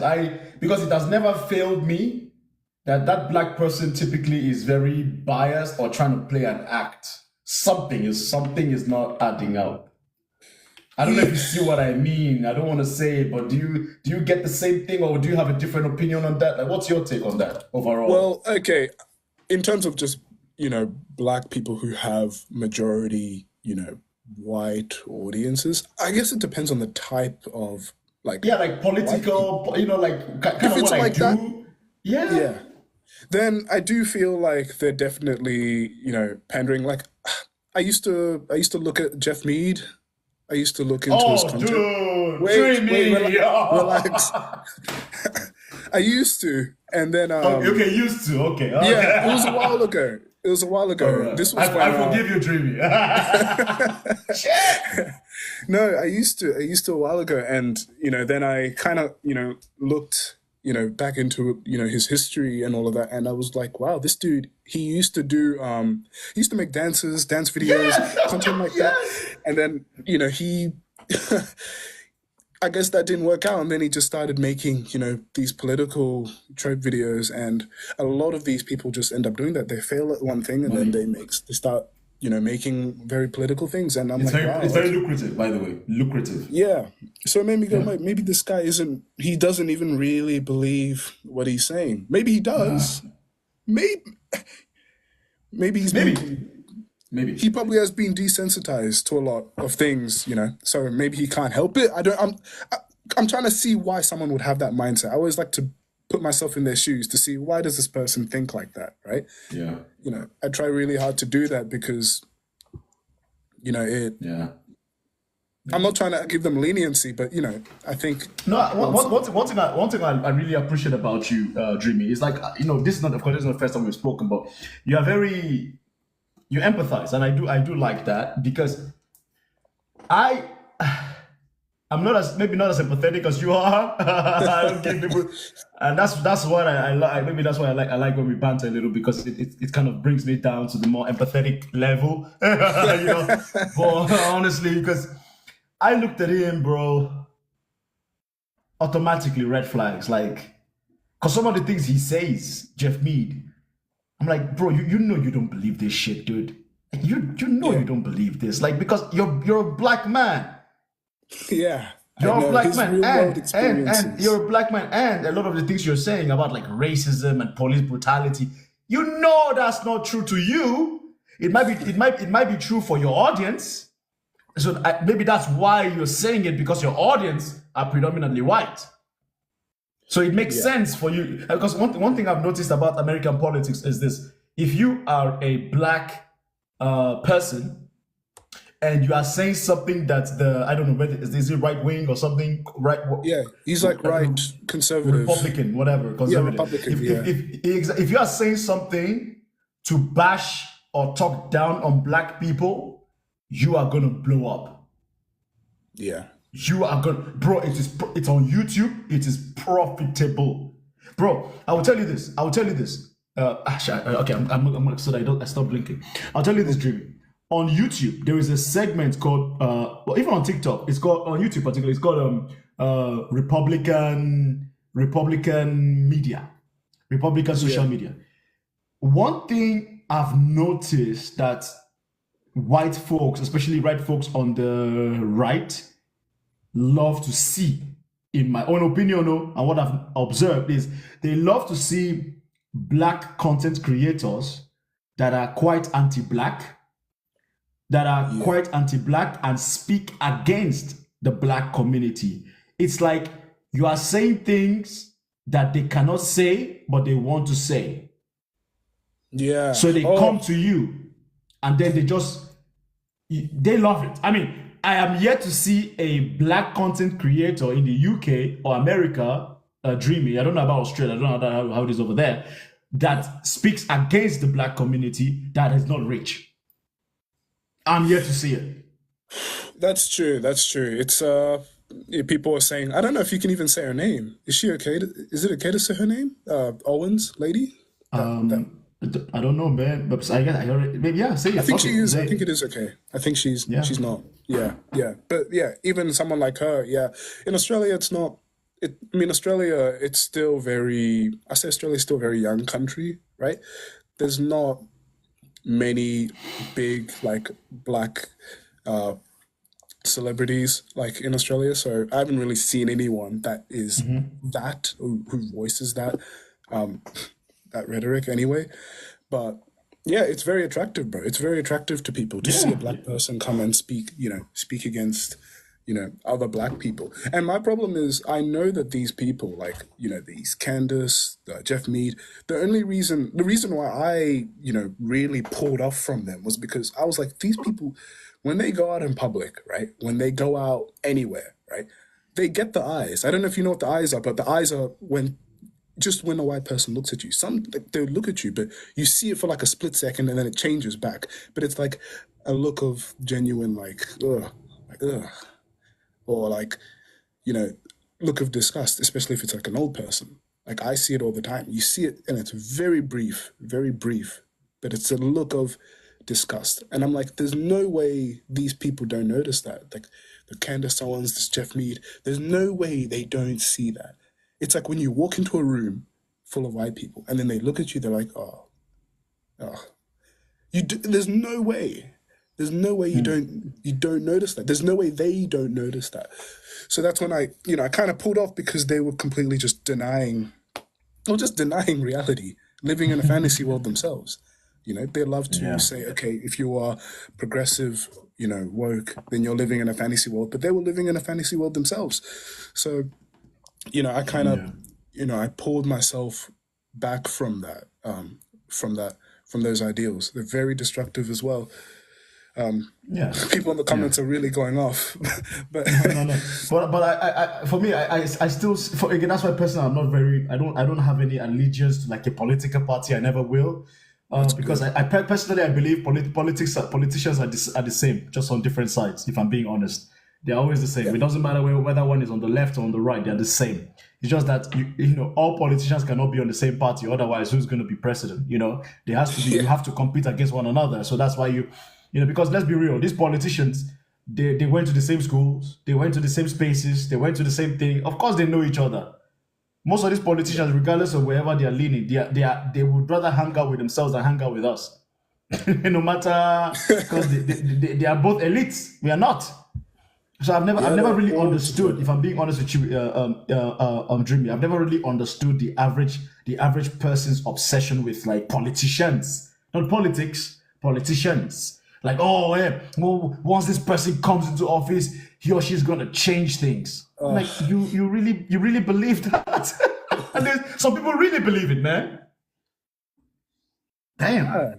It's so sad. It's people really, base their lives off it. They base their whole personalities off it. In America, it's pretty big. It's huge in America. People really, it is their, like, it must be a part of their lifestyle, I imagine. Like I think it is. I think politics in America is very, very ingrained. I think so. I mean, I've never been, but from what I've observed, I have a large American following. So I think it's ingrained, huh? I think so. Yeah, people in the chat, they probably, I feel like, it's very tough to see. But I mean, I guess it just it just means we need to take, accountability, and we need to acknowledge that, okay, no, this is not us, right? You need to understand that, that we're not liked on both sides. We're not liked. We're really exactly. hated. Black Americans, I love Black Americans, but I also feel, really bad. Like, the system there really doesn't like them. It doesn't like them, but it can't get rid of them. They can't deport them, so they just put them in prison. Yeah, it's really messed up. Messed up. And I think that's why sometimes I say Black Africans, in my opinion, they've really failed Black Americans. In my opinion, that's why sometimes when I hear Black Americans say they don't fuck with us, I don't blame them, because it's like, yeah, bro, we were supposed to be the people that would have gotten our act in order, being the safety spots where if there's any mess, there's repercussions, if there's an issue, but we haven't, and we leverage exactly, and we haven't. We had no leverage. We really let them down, So when I see an African who gets, likes to, make fun of, African Americans, saying, oh, African Americans, oh, look at them, the way they act, ghetto, all this, I kind of just look at them like, bro, like, what are you doing, bro? What are you doing? What are you doing to help them, like, bro? Or like, it's really, it's really sad. I know I sound like nicey, but I really have a lot of resentment to the African leaders that are doing like that are doing nothing. The one in Congo, the amount of like anger I have towards that person is it is a lot. The one, it is insane, bro. It is insane, how these people are getting away with it, I look again on the news, Zambian news, and the freaking our president has done another deal with China again, and it's like another. Oh, man, it's just so depressing to see, bro. I just get so angry when I see stuff like that. Like, and personally, I wonder how they sleep at night. Like how do you do this to your own people? I don't understand it. I've never understood that. It's I don't know. I don't know how people like that can exist. Like, it's like the Congo president. He needs to fly away, if you know what I mean, right? He needs to, like I can't, I don't know how people get like that. Right? I don't. We're so content with being. How can you be content with being a king, a president in a country with, you're not rich. You're not rich if you're in a country with, it's the Congolese president. He's a very big, chubby president. While all his people are working in mines and stuff like that. It's really awful, bro. Yeah, the Congolese president. Yeah. Yeah, and that's the thing, because I mean, again, because people always like to say the West. I'm like, are you sure it's the West? Like, I feel like we're infantilizing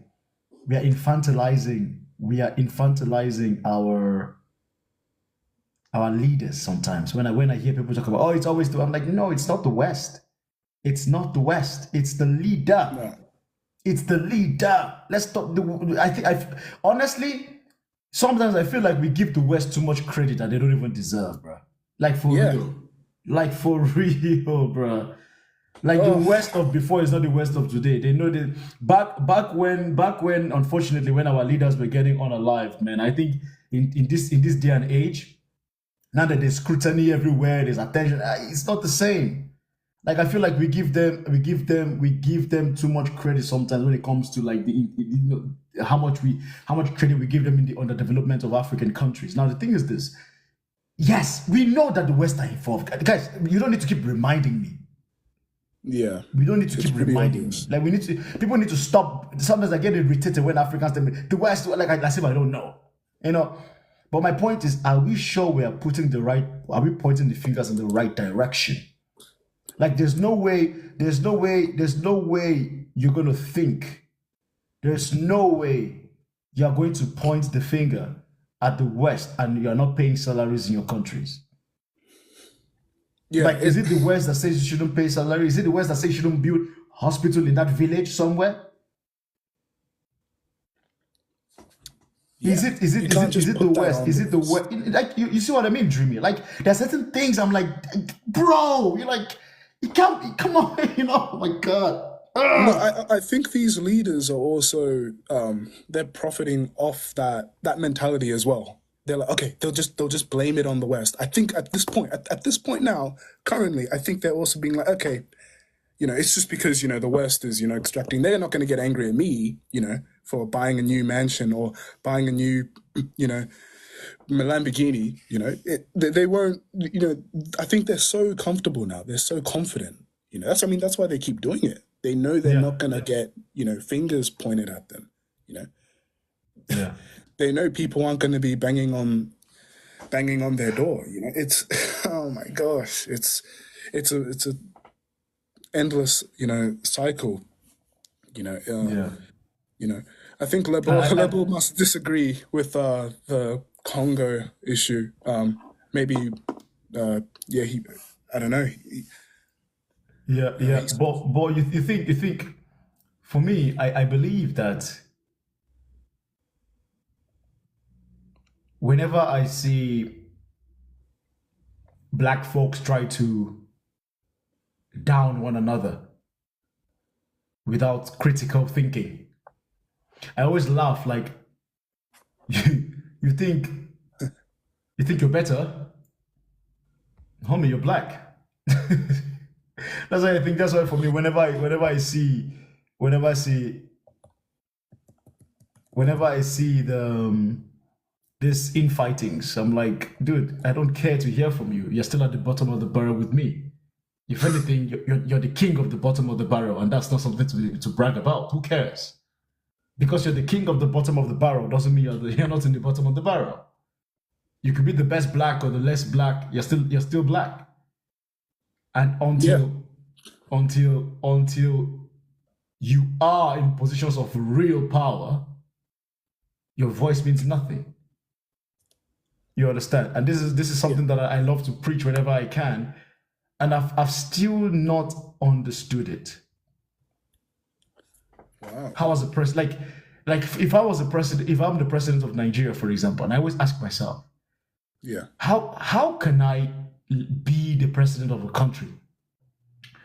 And I know that there's basic issues. Yeah. And I'm still going out, walking the streets. My face is the shame, bro. I would be so ashamed of myself that I would be ashamed. But they don't care. You see them walking around. You see them walking around, confident, going to give speeches. I'm like, it's the God. confidence. And I'm like, that's what I'm curious about, because you have African presidents. They will travel abroad to go and beg for aid. Every fucking year. So embarrassing. Every single year, you are sitting in front of IMF and World Bank. You have oil reserve. Like, I'm pretty sure some leaders are like, bro, what the fuck is this guy doing? Like, again, I'm also thinking of the other presidents. Like, there's got to be some presidents looking at the African president like, what the fuck is this guy? Like, what is this guy doing? Like, I mean, especially countries and especially countries that are fairly young. Like, imagine the Singaporean president or the the Australian Prime Minister, people like that who started, relatively the same time as us, started developing relatively the same time as us. And, they're doing much better. Can you imagine those altercations? It would be, it's just so embarrassing. I don't know. I don't know how they continue to, live like that. I wonder, bro. I honestly, if I can, one of my biggest curiosities, my side project curiosities, I'd love to, if there's a study, the psychological and mental whatever of African presidents, I'd love to study that. I'd love to study it. I would love if if anybody knows like a research or a YouTube video that maybe does a psychological assessment of African presidents, particularly, I would be very interested to read how these guys think. Like, imagine being the president of an African country, poverty everywhere, struggling, chaos, and you still have the audacity to be buying the latest cars. Bro, I cannot. I would be so ashamed. I'd be so ashamed. I wouldn't even be able to travel abroad to go and do United Nations. For what? No, I can't. I'll send the minister. But they go confidently. Like, you literally have the president of Nigeria shaking hands with Macron, smiling. I'm pretty sure there's some ministers, there's some people there looking at this guy like, bro, is this guy really here? And another thing, bro, is like all these African presidents that travel abroad for medical checkup. Yeah. Hey, imagine you're a president and you've been in office for 20 years, bro. And now you're traveling to America, you're traveling to South Africa, you're traveling to everywhere else but your home place for medical checkup as a president of a country. Oh my gosh. It's just... the Zambian president, he did that actually. One of the former ones. He went to, I forget where it was, somewhere in Europe, for some medical checkup that he needed to do. And I think he ended up passing away in another country there. It was very, it's just so embarrassing, like how, these leaders, they know. But I mean, the fact that they do that, Kingsley, is They because gotta they know. know. They know, bro. Yeah. They know. They It's know. and then it's just so silly. Like the people, some of us we glorify them. It's so crazy. Some of us really like. But We Dreamy, always think. Yeah. the reason we glorify them, Dreamy, is because they are us. That's the truth, man. Those Yeah. leaders are us, Dreamy. That's the truth, brother. Yeah, that's a good way to put it. Yeah, That's the truth. that's true. They're a reflection of us currently. Yeah, that's true. Yes. So how can Yes. that's actually a fair point. I've never really thought of it that way. But yeah, They are us, bro. Because if they're a reflection of the majority sentiment. You cannot have a disciplined leader and an indisciplined population. For what? I see. Yeah, no, that's a good way. That's a Yeah. good way to look at it. But then that just comes down to, okay, how do we change that? And I guess you would say, what would you say? Media outlets, awareness. Bro, there are different ways to change it, but one is media. But again, I'll say this. The thing is this. Because if the people did not agree with the leader, guess what the people would have done? Taken that leader out of there by force of fire. Because they don't agree with you. You're a bad Romania did it. They were sick of a dictator, a brutal dictator. At some point, when they were sick of him, you know what they did? He was giving his presidential speech. They stormed his house. They unalived him. The people. That's Even the military people that had guns, they dropped their weapons and they joined the people to beat him up or something like that. Because they were like, Okay, why would I defend this criminal? They're sick of him. It's crazy, bro. and this begs the question then. I mean, this is going to take a long time then to, I guess, fix, right? Right? Yeah.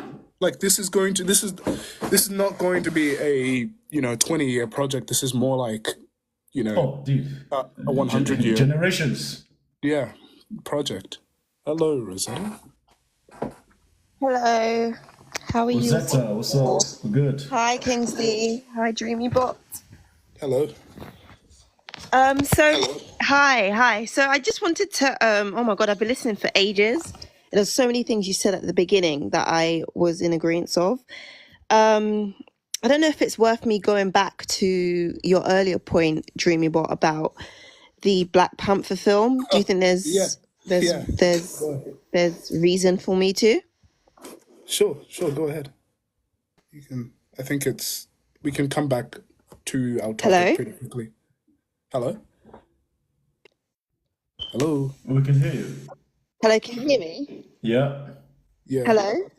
Yeah. Yeah, I said I've been listening for quite some time to you talk, and there were a lot of points that you said that I was in agreement of. One of it being the point you made about the Black Panther. the Black Panther film, and then obviously as the most recent point you made was about I think it was Kingsley actually who said about the African leader who went to get medical care abroad. Yeah. Yeah. So just a little point on the Black Panther film and what you said. I personally think that the film was aimed at a particular demographic, the demographic being African American people. It wasn't a film that was aimed at African people specifically. It was a film, to me, that was made to uplift the African, uplift African American community. So I can understand why you and maybe other people didn't connect to it or didn't understand it or didn't like it. Well, yeah. Well, the reason why I didn't connect with it is because, like, when you look at when you just look at the context of the story of like what it is a place that doesn't exist in Africa that is basically what Africans want for Africa. It was like a united, advanced, thriving, civilization, with advanced technology, and it it to me, it just something about it just it didn't sit right. I know probably Stan Lee is the one that came up with it, but think about it. It is an African civilization that doesn't exist, that is hidden. It's hidden from everywhere else. No one else can see it. No one else is knowing it exists, right? Doesn't it just seem a bit like doesn't it?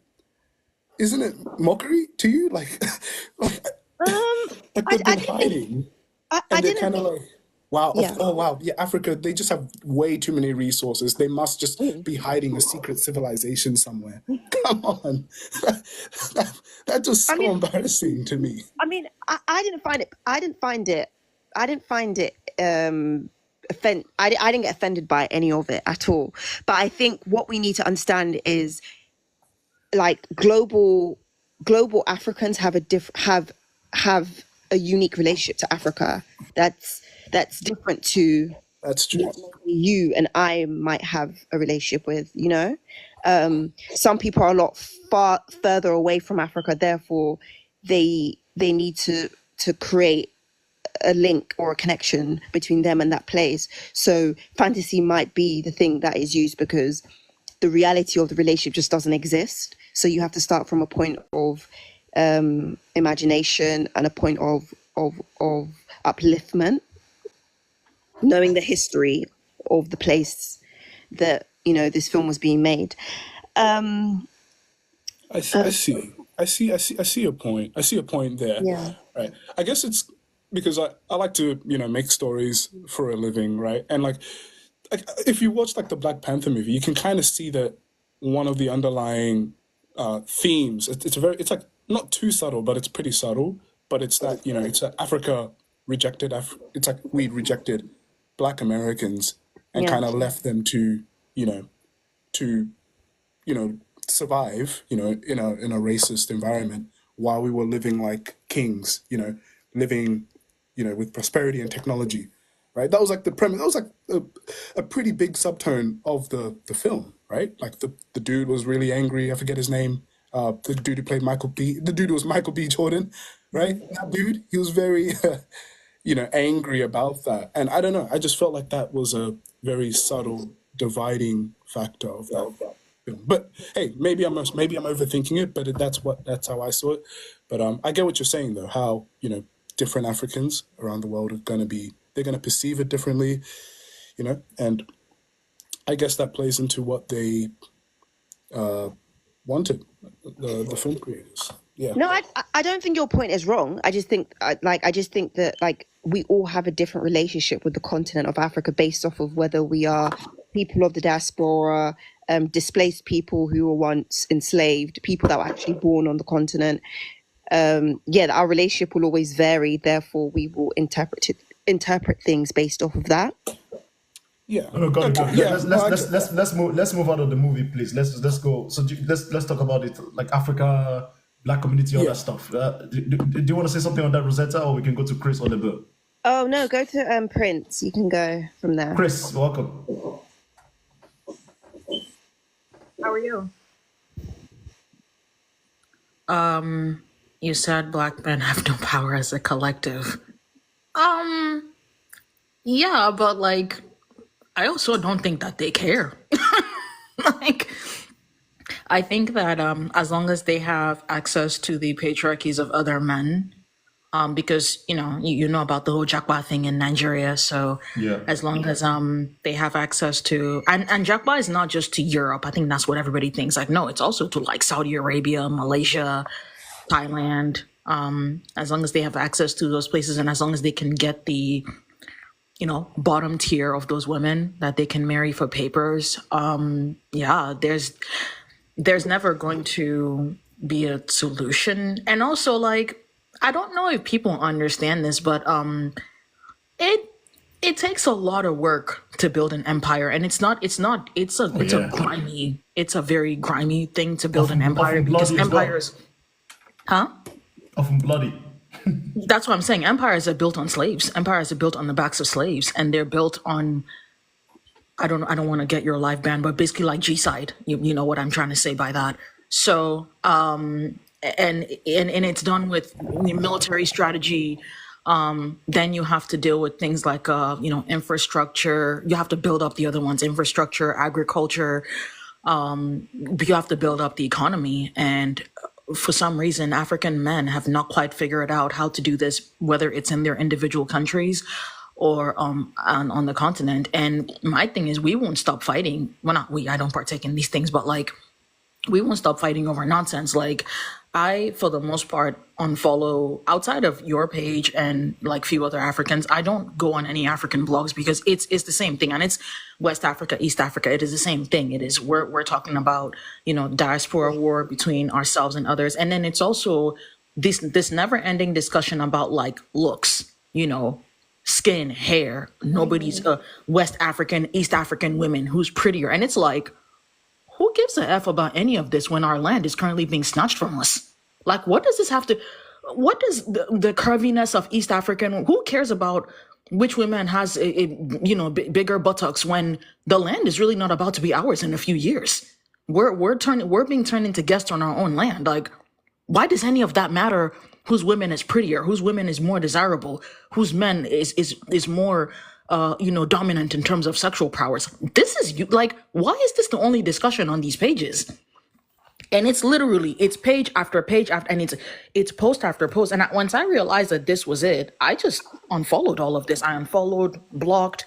The second I hear anything about, weave, wigs, bleaching cream, dark skin, I unfollow it, because like, when I go in other groups, they're talking about like technology. They're talking about like space exploration. They're also talking about coming into Africa and snatching up all our stuff, trying to push us out, every group right now, I don't know if people know this, but like every group right now has some kind of like plan as to how they're going to come into Africa and take stuff. And the plan is to eventually push us completely out, whether it's starve us out, push us out, but it's to get rid of us eventually. I say like in about 200 years, we're going to end up like the Nubian Egyptians, and we're going to come back like in 1,000 years and Nigerians are all going to be white, and we're going to be arguing like, no, they were black. It's like, no. And they're going to be sitting there windmilling like, no, they were never black. This, if you bring like a Nubian Egyptian from like 3,000 years ago and you bring them to Egypt now, they're going to be like, what the hell happened to our country? That's what's going to happen to the rest of Africa in like, I say at least 1,000 years. We're not seeing the long game.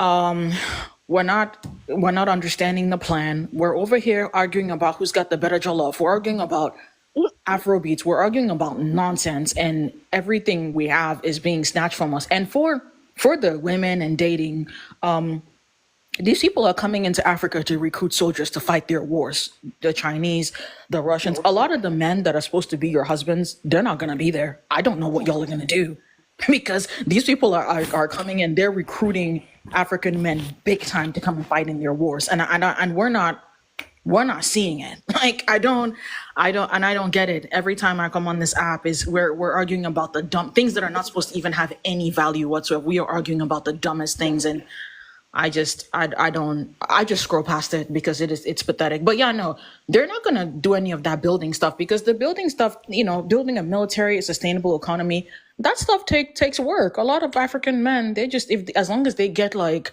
they have their Maslow hierarchy of needs are met. As long as they have food, they have a place to stay, they have a woman to keep them company in bed, and as long as they're able to sustain themselves economically, they could care less about, because that building stuff takes work. It takes a lot of work. It takes centuries of work. I mean, look at the Greeks and the Romans. It takes a lot of work.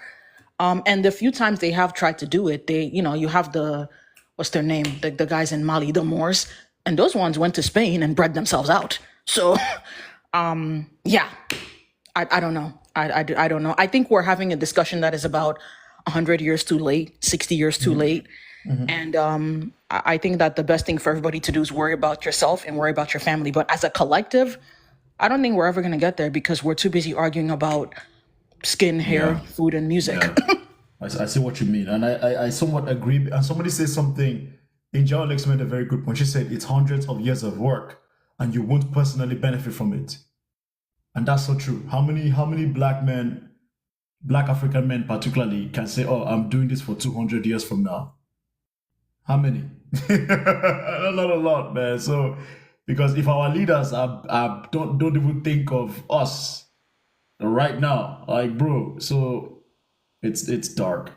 Rosetta, you Yeah, want to no, say even something? here, like when you try to bring up living a life insurance policy, oh no, you can't talk about that. You're plotting their death. And it's like, no, this is just how other people build wealth. One of the reasons we brag about how much money we make in the West, but when you bring up how many of your children will be inheriting a house, and an insurance policy, a piece of land, nothing. I know Hispanics right now that are illegal, that their kids are going to be inheriting land, illegal, and their kids are going to be inheriting land because they bought land. So we don't plan for the future. Like I think I told you this last time that one of the reasons we don't plan for the future is that we're not going to be in it, so we don't care. Got you. Rosetta, you want to say something, or we go to Lebe? Yeah, I'll just be really quickly. So what you just touched on, Chris, about I know space exploration isn't what many African people are thinking about, but I recently worked on a film about space exploration and where we're going in the near future, and the key players that are involved in that in terms of nations, and Africa isn't even a thought on the table. Oh, dear. If Africa isn't a thought, the big nations we're looking at is, of course, the US. And the US is even a bit far behind China, India, and some other places. But Africa isn't even involved in that conversation at all. So if we think of how far behind we are in terms of progressive things like that, imagine climate change. I mean, there was COP29 a week or two ago, and the lasting conversation about that with Africa was that the African nations were asking for funding because they're not the world that have affected the world with climate issues. So they're going to need a couple billion to kind of be in a good place to make sure that they're on a level playing field, because it's the Western nations that have caused the climate issues. So my very first live with Kingsley, I went into deep detail. That's how me and him, first met. I went into deep detail about space because he was even shocked. He could not believe how much was going on in space. Yeah, I sent him videos of how like Japan is planning on building a train to space. How there are countries right now that are countries in the US right now that are bidding for apartments to be built in space. So yeah. Chris, listen, and let me just quickly before I let someone else talk. So for example, you know how Trump's now been elected and he's coming into government in January. The whole point, I saw this from afar. The whole point of him getting what's that guy called? Musk involved was because Musk was having issues with the Democratic Party with having his plans for space to go far. Now that he has a position in government, his plan and his initiative to take SpaceX as far and wide as he wants to will actually happen. Africa, I don't even know if we even have. South Africa, maybe. If there's any African country that will go to space first, I think it will be South Africa. But in the present day conversation about maybe 20 years time, Africa's not even in the conversation about space exploration and like futuristic things like that. Okay, let's go to Lebo. After Lebo, we'll go to your favorite girl. Yeah. And then I have 15 more minutes and I gotta go. Yeah, no worries, bro. Like, I'll be quick anyways. I just wanted to address Streamy real quick because he was talking about the Congolese president. I'm Congolese myself. I just feel like when a lot of you guys come and talk about Congo, you need to understand the history, and you need to also understand why the president right now is backed. Because the president we had before was in power since 1997. He wasn't even Congolese. He didn't invest in no infrastructure and anything social in the country, economic, anything that can benefit the people. He didn't invest. He wasn't in nothing. Congolese? Where was he from? So look, let me give you the backstory, right? So we had the first Kabila, right? The last president we had, his name was Joseph Kabila. But before that, we had another Kabila who adopted Joseph Kabila because he was with a Tanzanian woman and that was her son. And when she passed away, he adopted her son. And the son ultimately ran a coup killed Kabila Sr., and he became Kabila Jr. and became the president in 1997. So you guys need to understand the president that we had for almost 30 years wasn't even Congolese. He was just a president that was looting and taking every opportunity that was given to him. This is the first time in at least in at least 85 years that we've had a president that's actually Congolese again and is ready to invest in the people. So this president is investing in infrastructure. He's actually pushing back on a lot of the M23 rebels in the east. You guys need to understand we have 20,000 UN soldiers are in the Congo right now. It's the largest dispatchment of UN soldiers across the globe. We have 20,000 of them. They're there in the eastern Congo, protecting the mines, protecting these places that people talk about so much, but these places are protected. The most aerospace in Congo is in eastern Congo where all the minerals are. And this is in the whole of Africa. And what I mean by aerospace, I mean about planes landing and departing. So in the middle of the Congo, there's planes coming in and out, private jets coming in and out. People are looting like no tomorrow. It's not just France. I know earlier, Kingsley, you said Congo's owned by the French. No, Congo has a very unique problem because we have almost every country in the world looting in our country. And I'm not making excuses or anything like that, but I just want to give you guys the backstory. It's not as simple as just having a good leader. We have a lot of mountains to climb. And the president we have now, the reason why a lot of us back him is because he's putting money into education. He's uplifting the people. He's investing in infrastructure because for the past 60 years, we've been sucked dry of everything, even our dignity. And this is the first person to come into presidency and uplift the people. So you can give him a little bit of grace. I actually, hey, you know what? That is a fantastic point. My only thing with that, by the way, dude, that previous guy that you had, horrible. That is horrible, right? How he's doing that. I just have my only problem is that I just think that we're too, afraid to, I'm not saying you're afraid, but I'm just saying people are too afraid to criticize, like, leaders, bro. Like, this dude, I don't know how to pronounce, Felix, we'll just say Felix, right? He was at a football game like an hour ago, right? And he also wears a Richard Mille watch, which is $550,000, bro. $550,000 when the average wage for a Congolese president is like $51,000. What I'm saying, when I like look at people, bro, this dude hasn't been there for that long, bro. But think about if he's still here for the next term. Think about that, bro. They could be gradually getting worse. Think about it. The dude that you had previously probably wasn't too bad in the first term, bro. He only got worse because he knew he could get away with it. So I'm looking at this dude, right? He's been here for like... he was bad from the jump, bro. He led a coup but to ultimately gain his power. He wasn't voted into power, so, But look, I won't take up too much time and start arguing. But one thing I will say to you before you get ahead is like, look, I agree with you guys. These African leaders are still Western puppets. The Congolese president is still a Western puppet. But you need to understand the history. That's why I came on again. And I just wanted to give you some context. You need to understand what's actually happened on the ground. We speak a lot about Africa, but you guys need to understand what people are living day to day in Africa, what they're experiencing, and what they're actually going through, what their daily life is, Some of these politicians have an influence on that. So you need to understand that the guy... Oh, Libert? Did you? No. It's still here.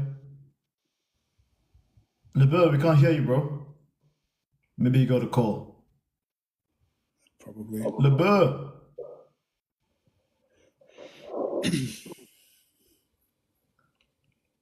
Yeah, I think he got a call. But yeah, I get what he's saying though. Right? Yeah. I just have a problem with, like, no matter what, all these guys that come in, they're gonna, they're gonna be corrupt in some form. Like, think about it. This dude he wears a watch that costs. He has two watches that are valued at $550,000. Bro, Wow. do you know, bro? I just. and I get it. He's much better than the other dude, because the other dude, you know, what Lebo said, you know, tried to start a coup. But I'm just worried about the mindset that this dude is also going to, you know, perpetuate. And over time, what is he going to be like over time, right? Yeah. Like, what are his true intentions, you know? He has a watch that... how can you have a watch that's, like, 5 times your salary? 2 watches that are 5 times your salary.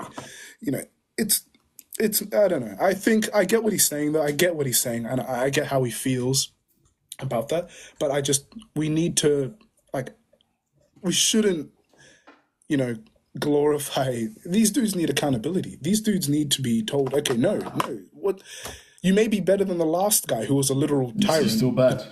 You know, you're still bad. This dude is bad. Felix is not. He's not a good human being. We need to like get that straight. I'm really worried that people are always gonna soften the blow. You know, be like, oh no, he's building this. He's building this. Yeah. He's also, you know, stealing, you know, $1 million every, you know, year for vehicles or something. But you know, he's going out for walks. You know, we shouldn't. No. Got you. I don't want that, bro. But yeah, I get Lebo's frustration. But yeah. No, got you. Guys, I'm going to round up shortly. So, Dreamy, Rosetta, Chris, typically I give people a chance to say their final thoughts, but I think I've done enough for today. But I thank you guys for your time. It's also a nice conversation. But if you have something quick to say, just say so that I can get some Z's, okay?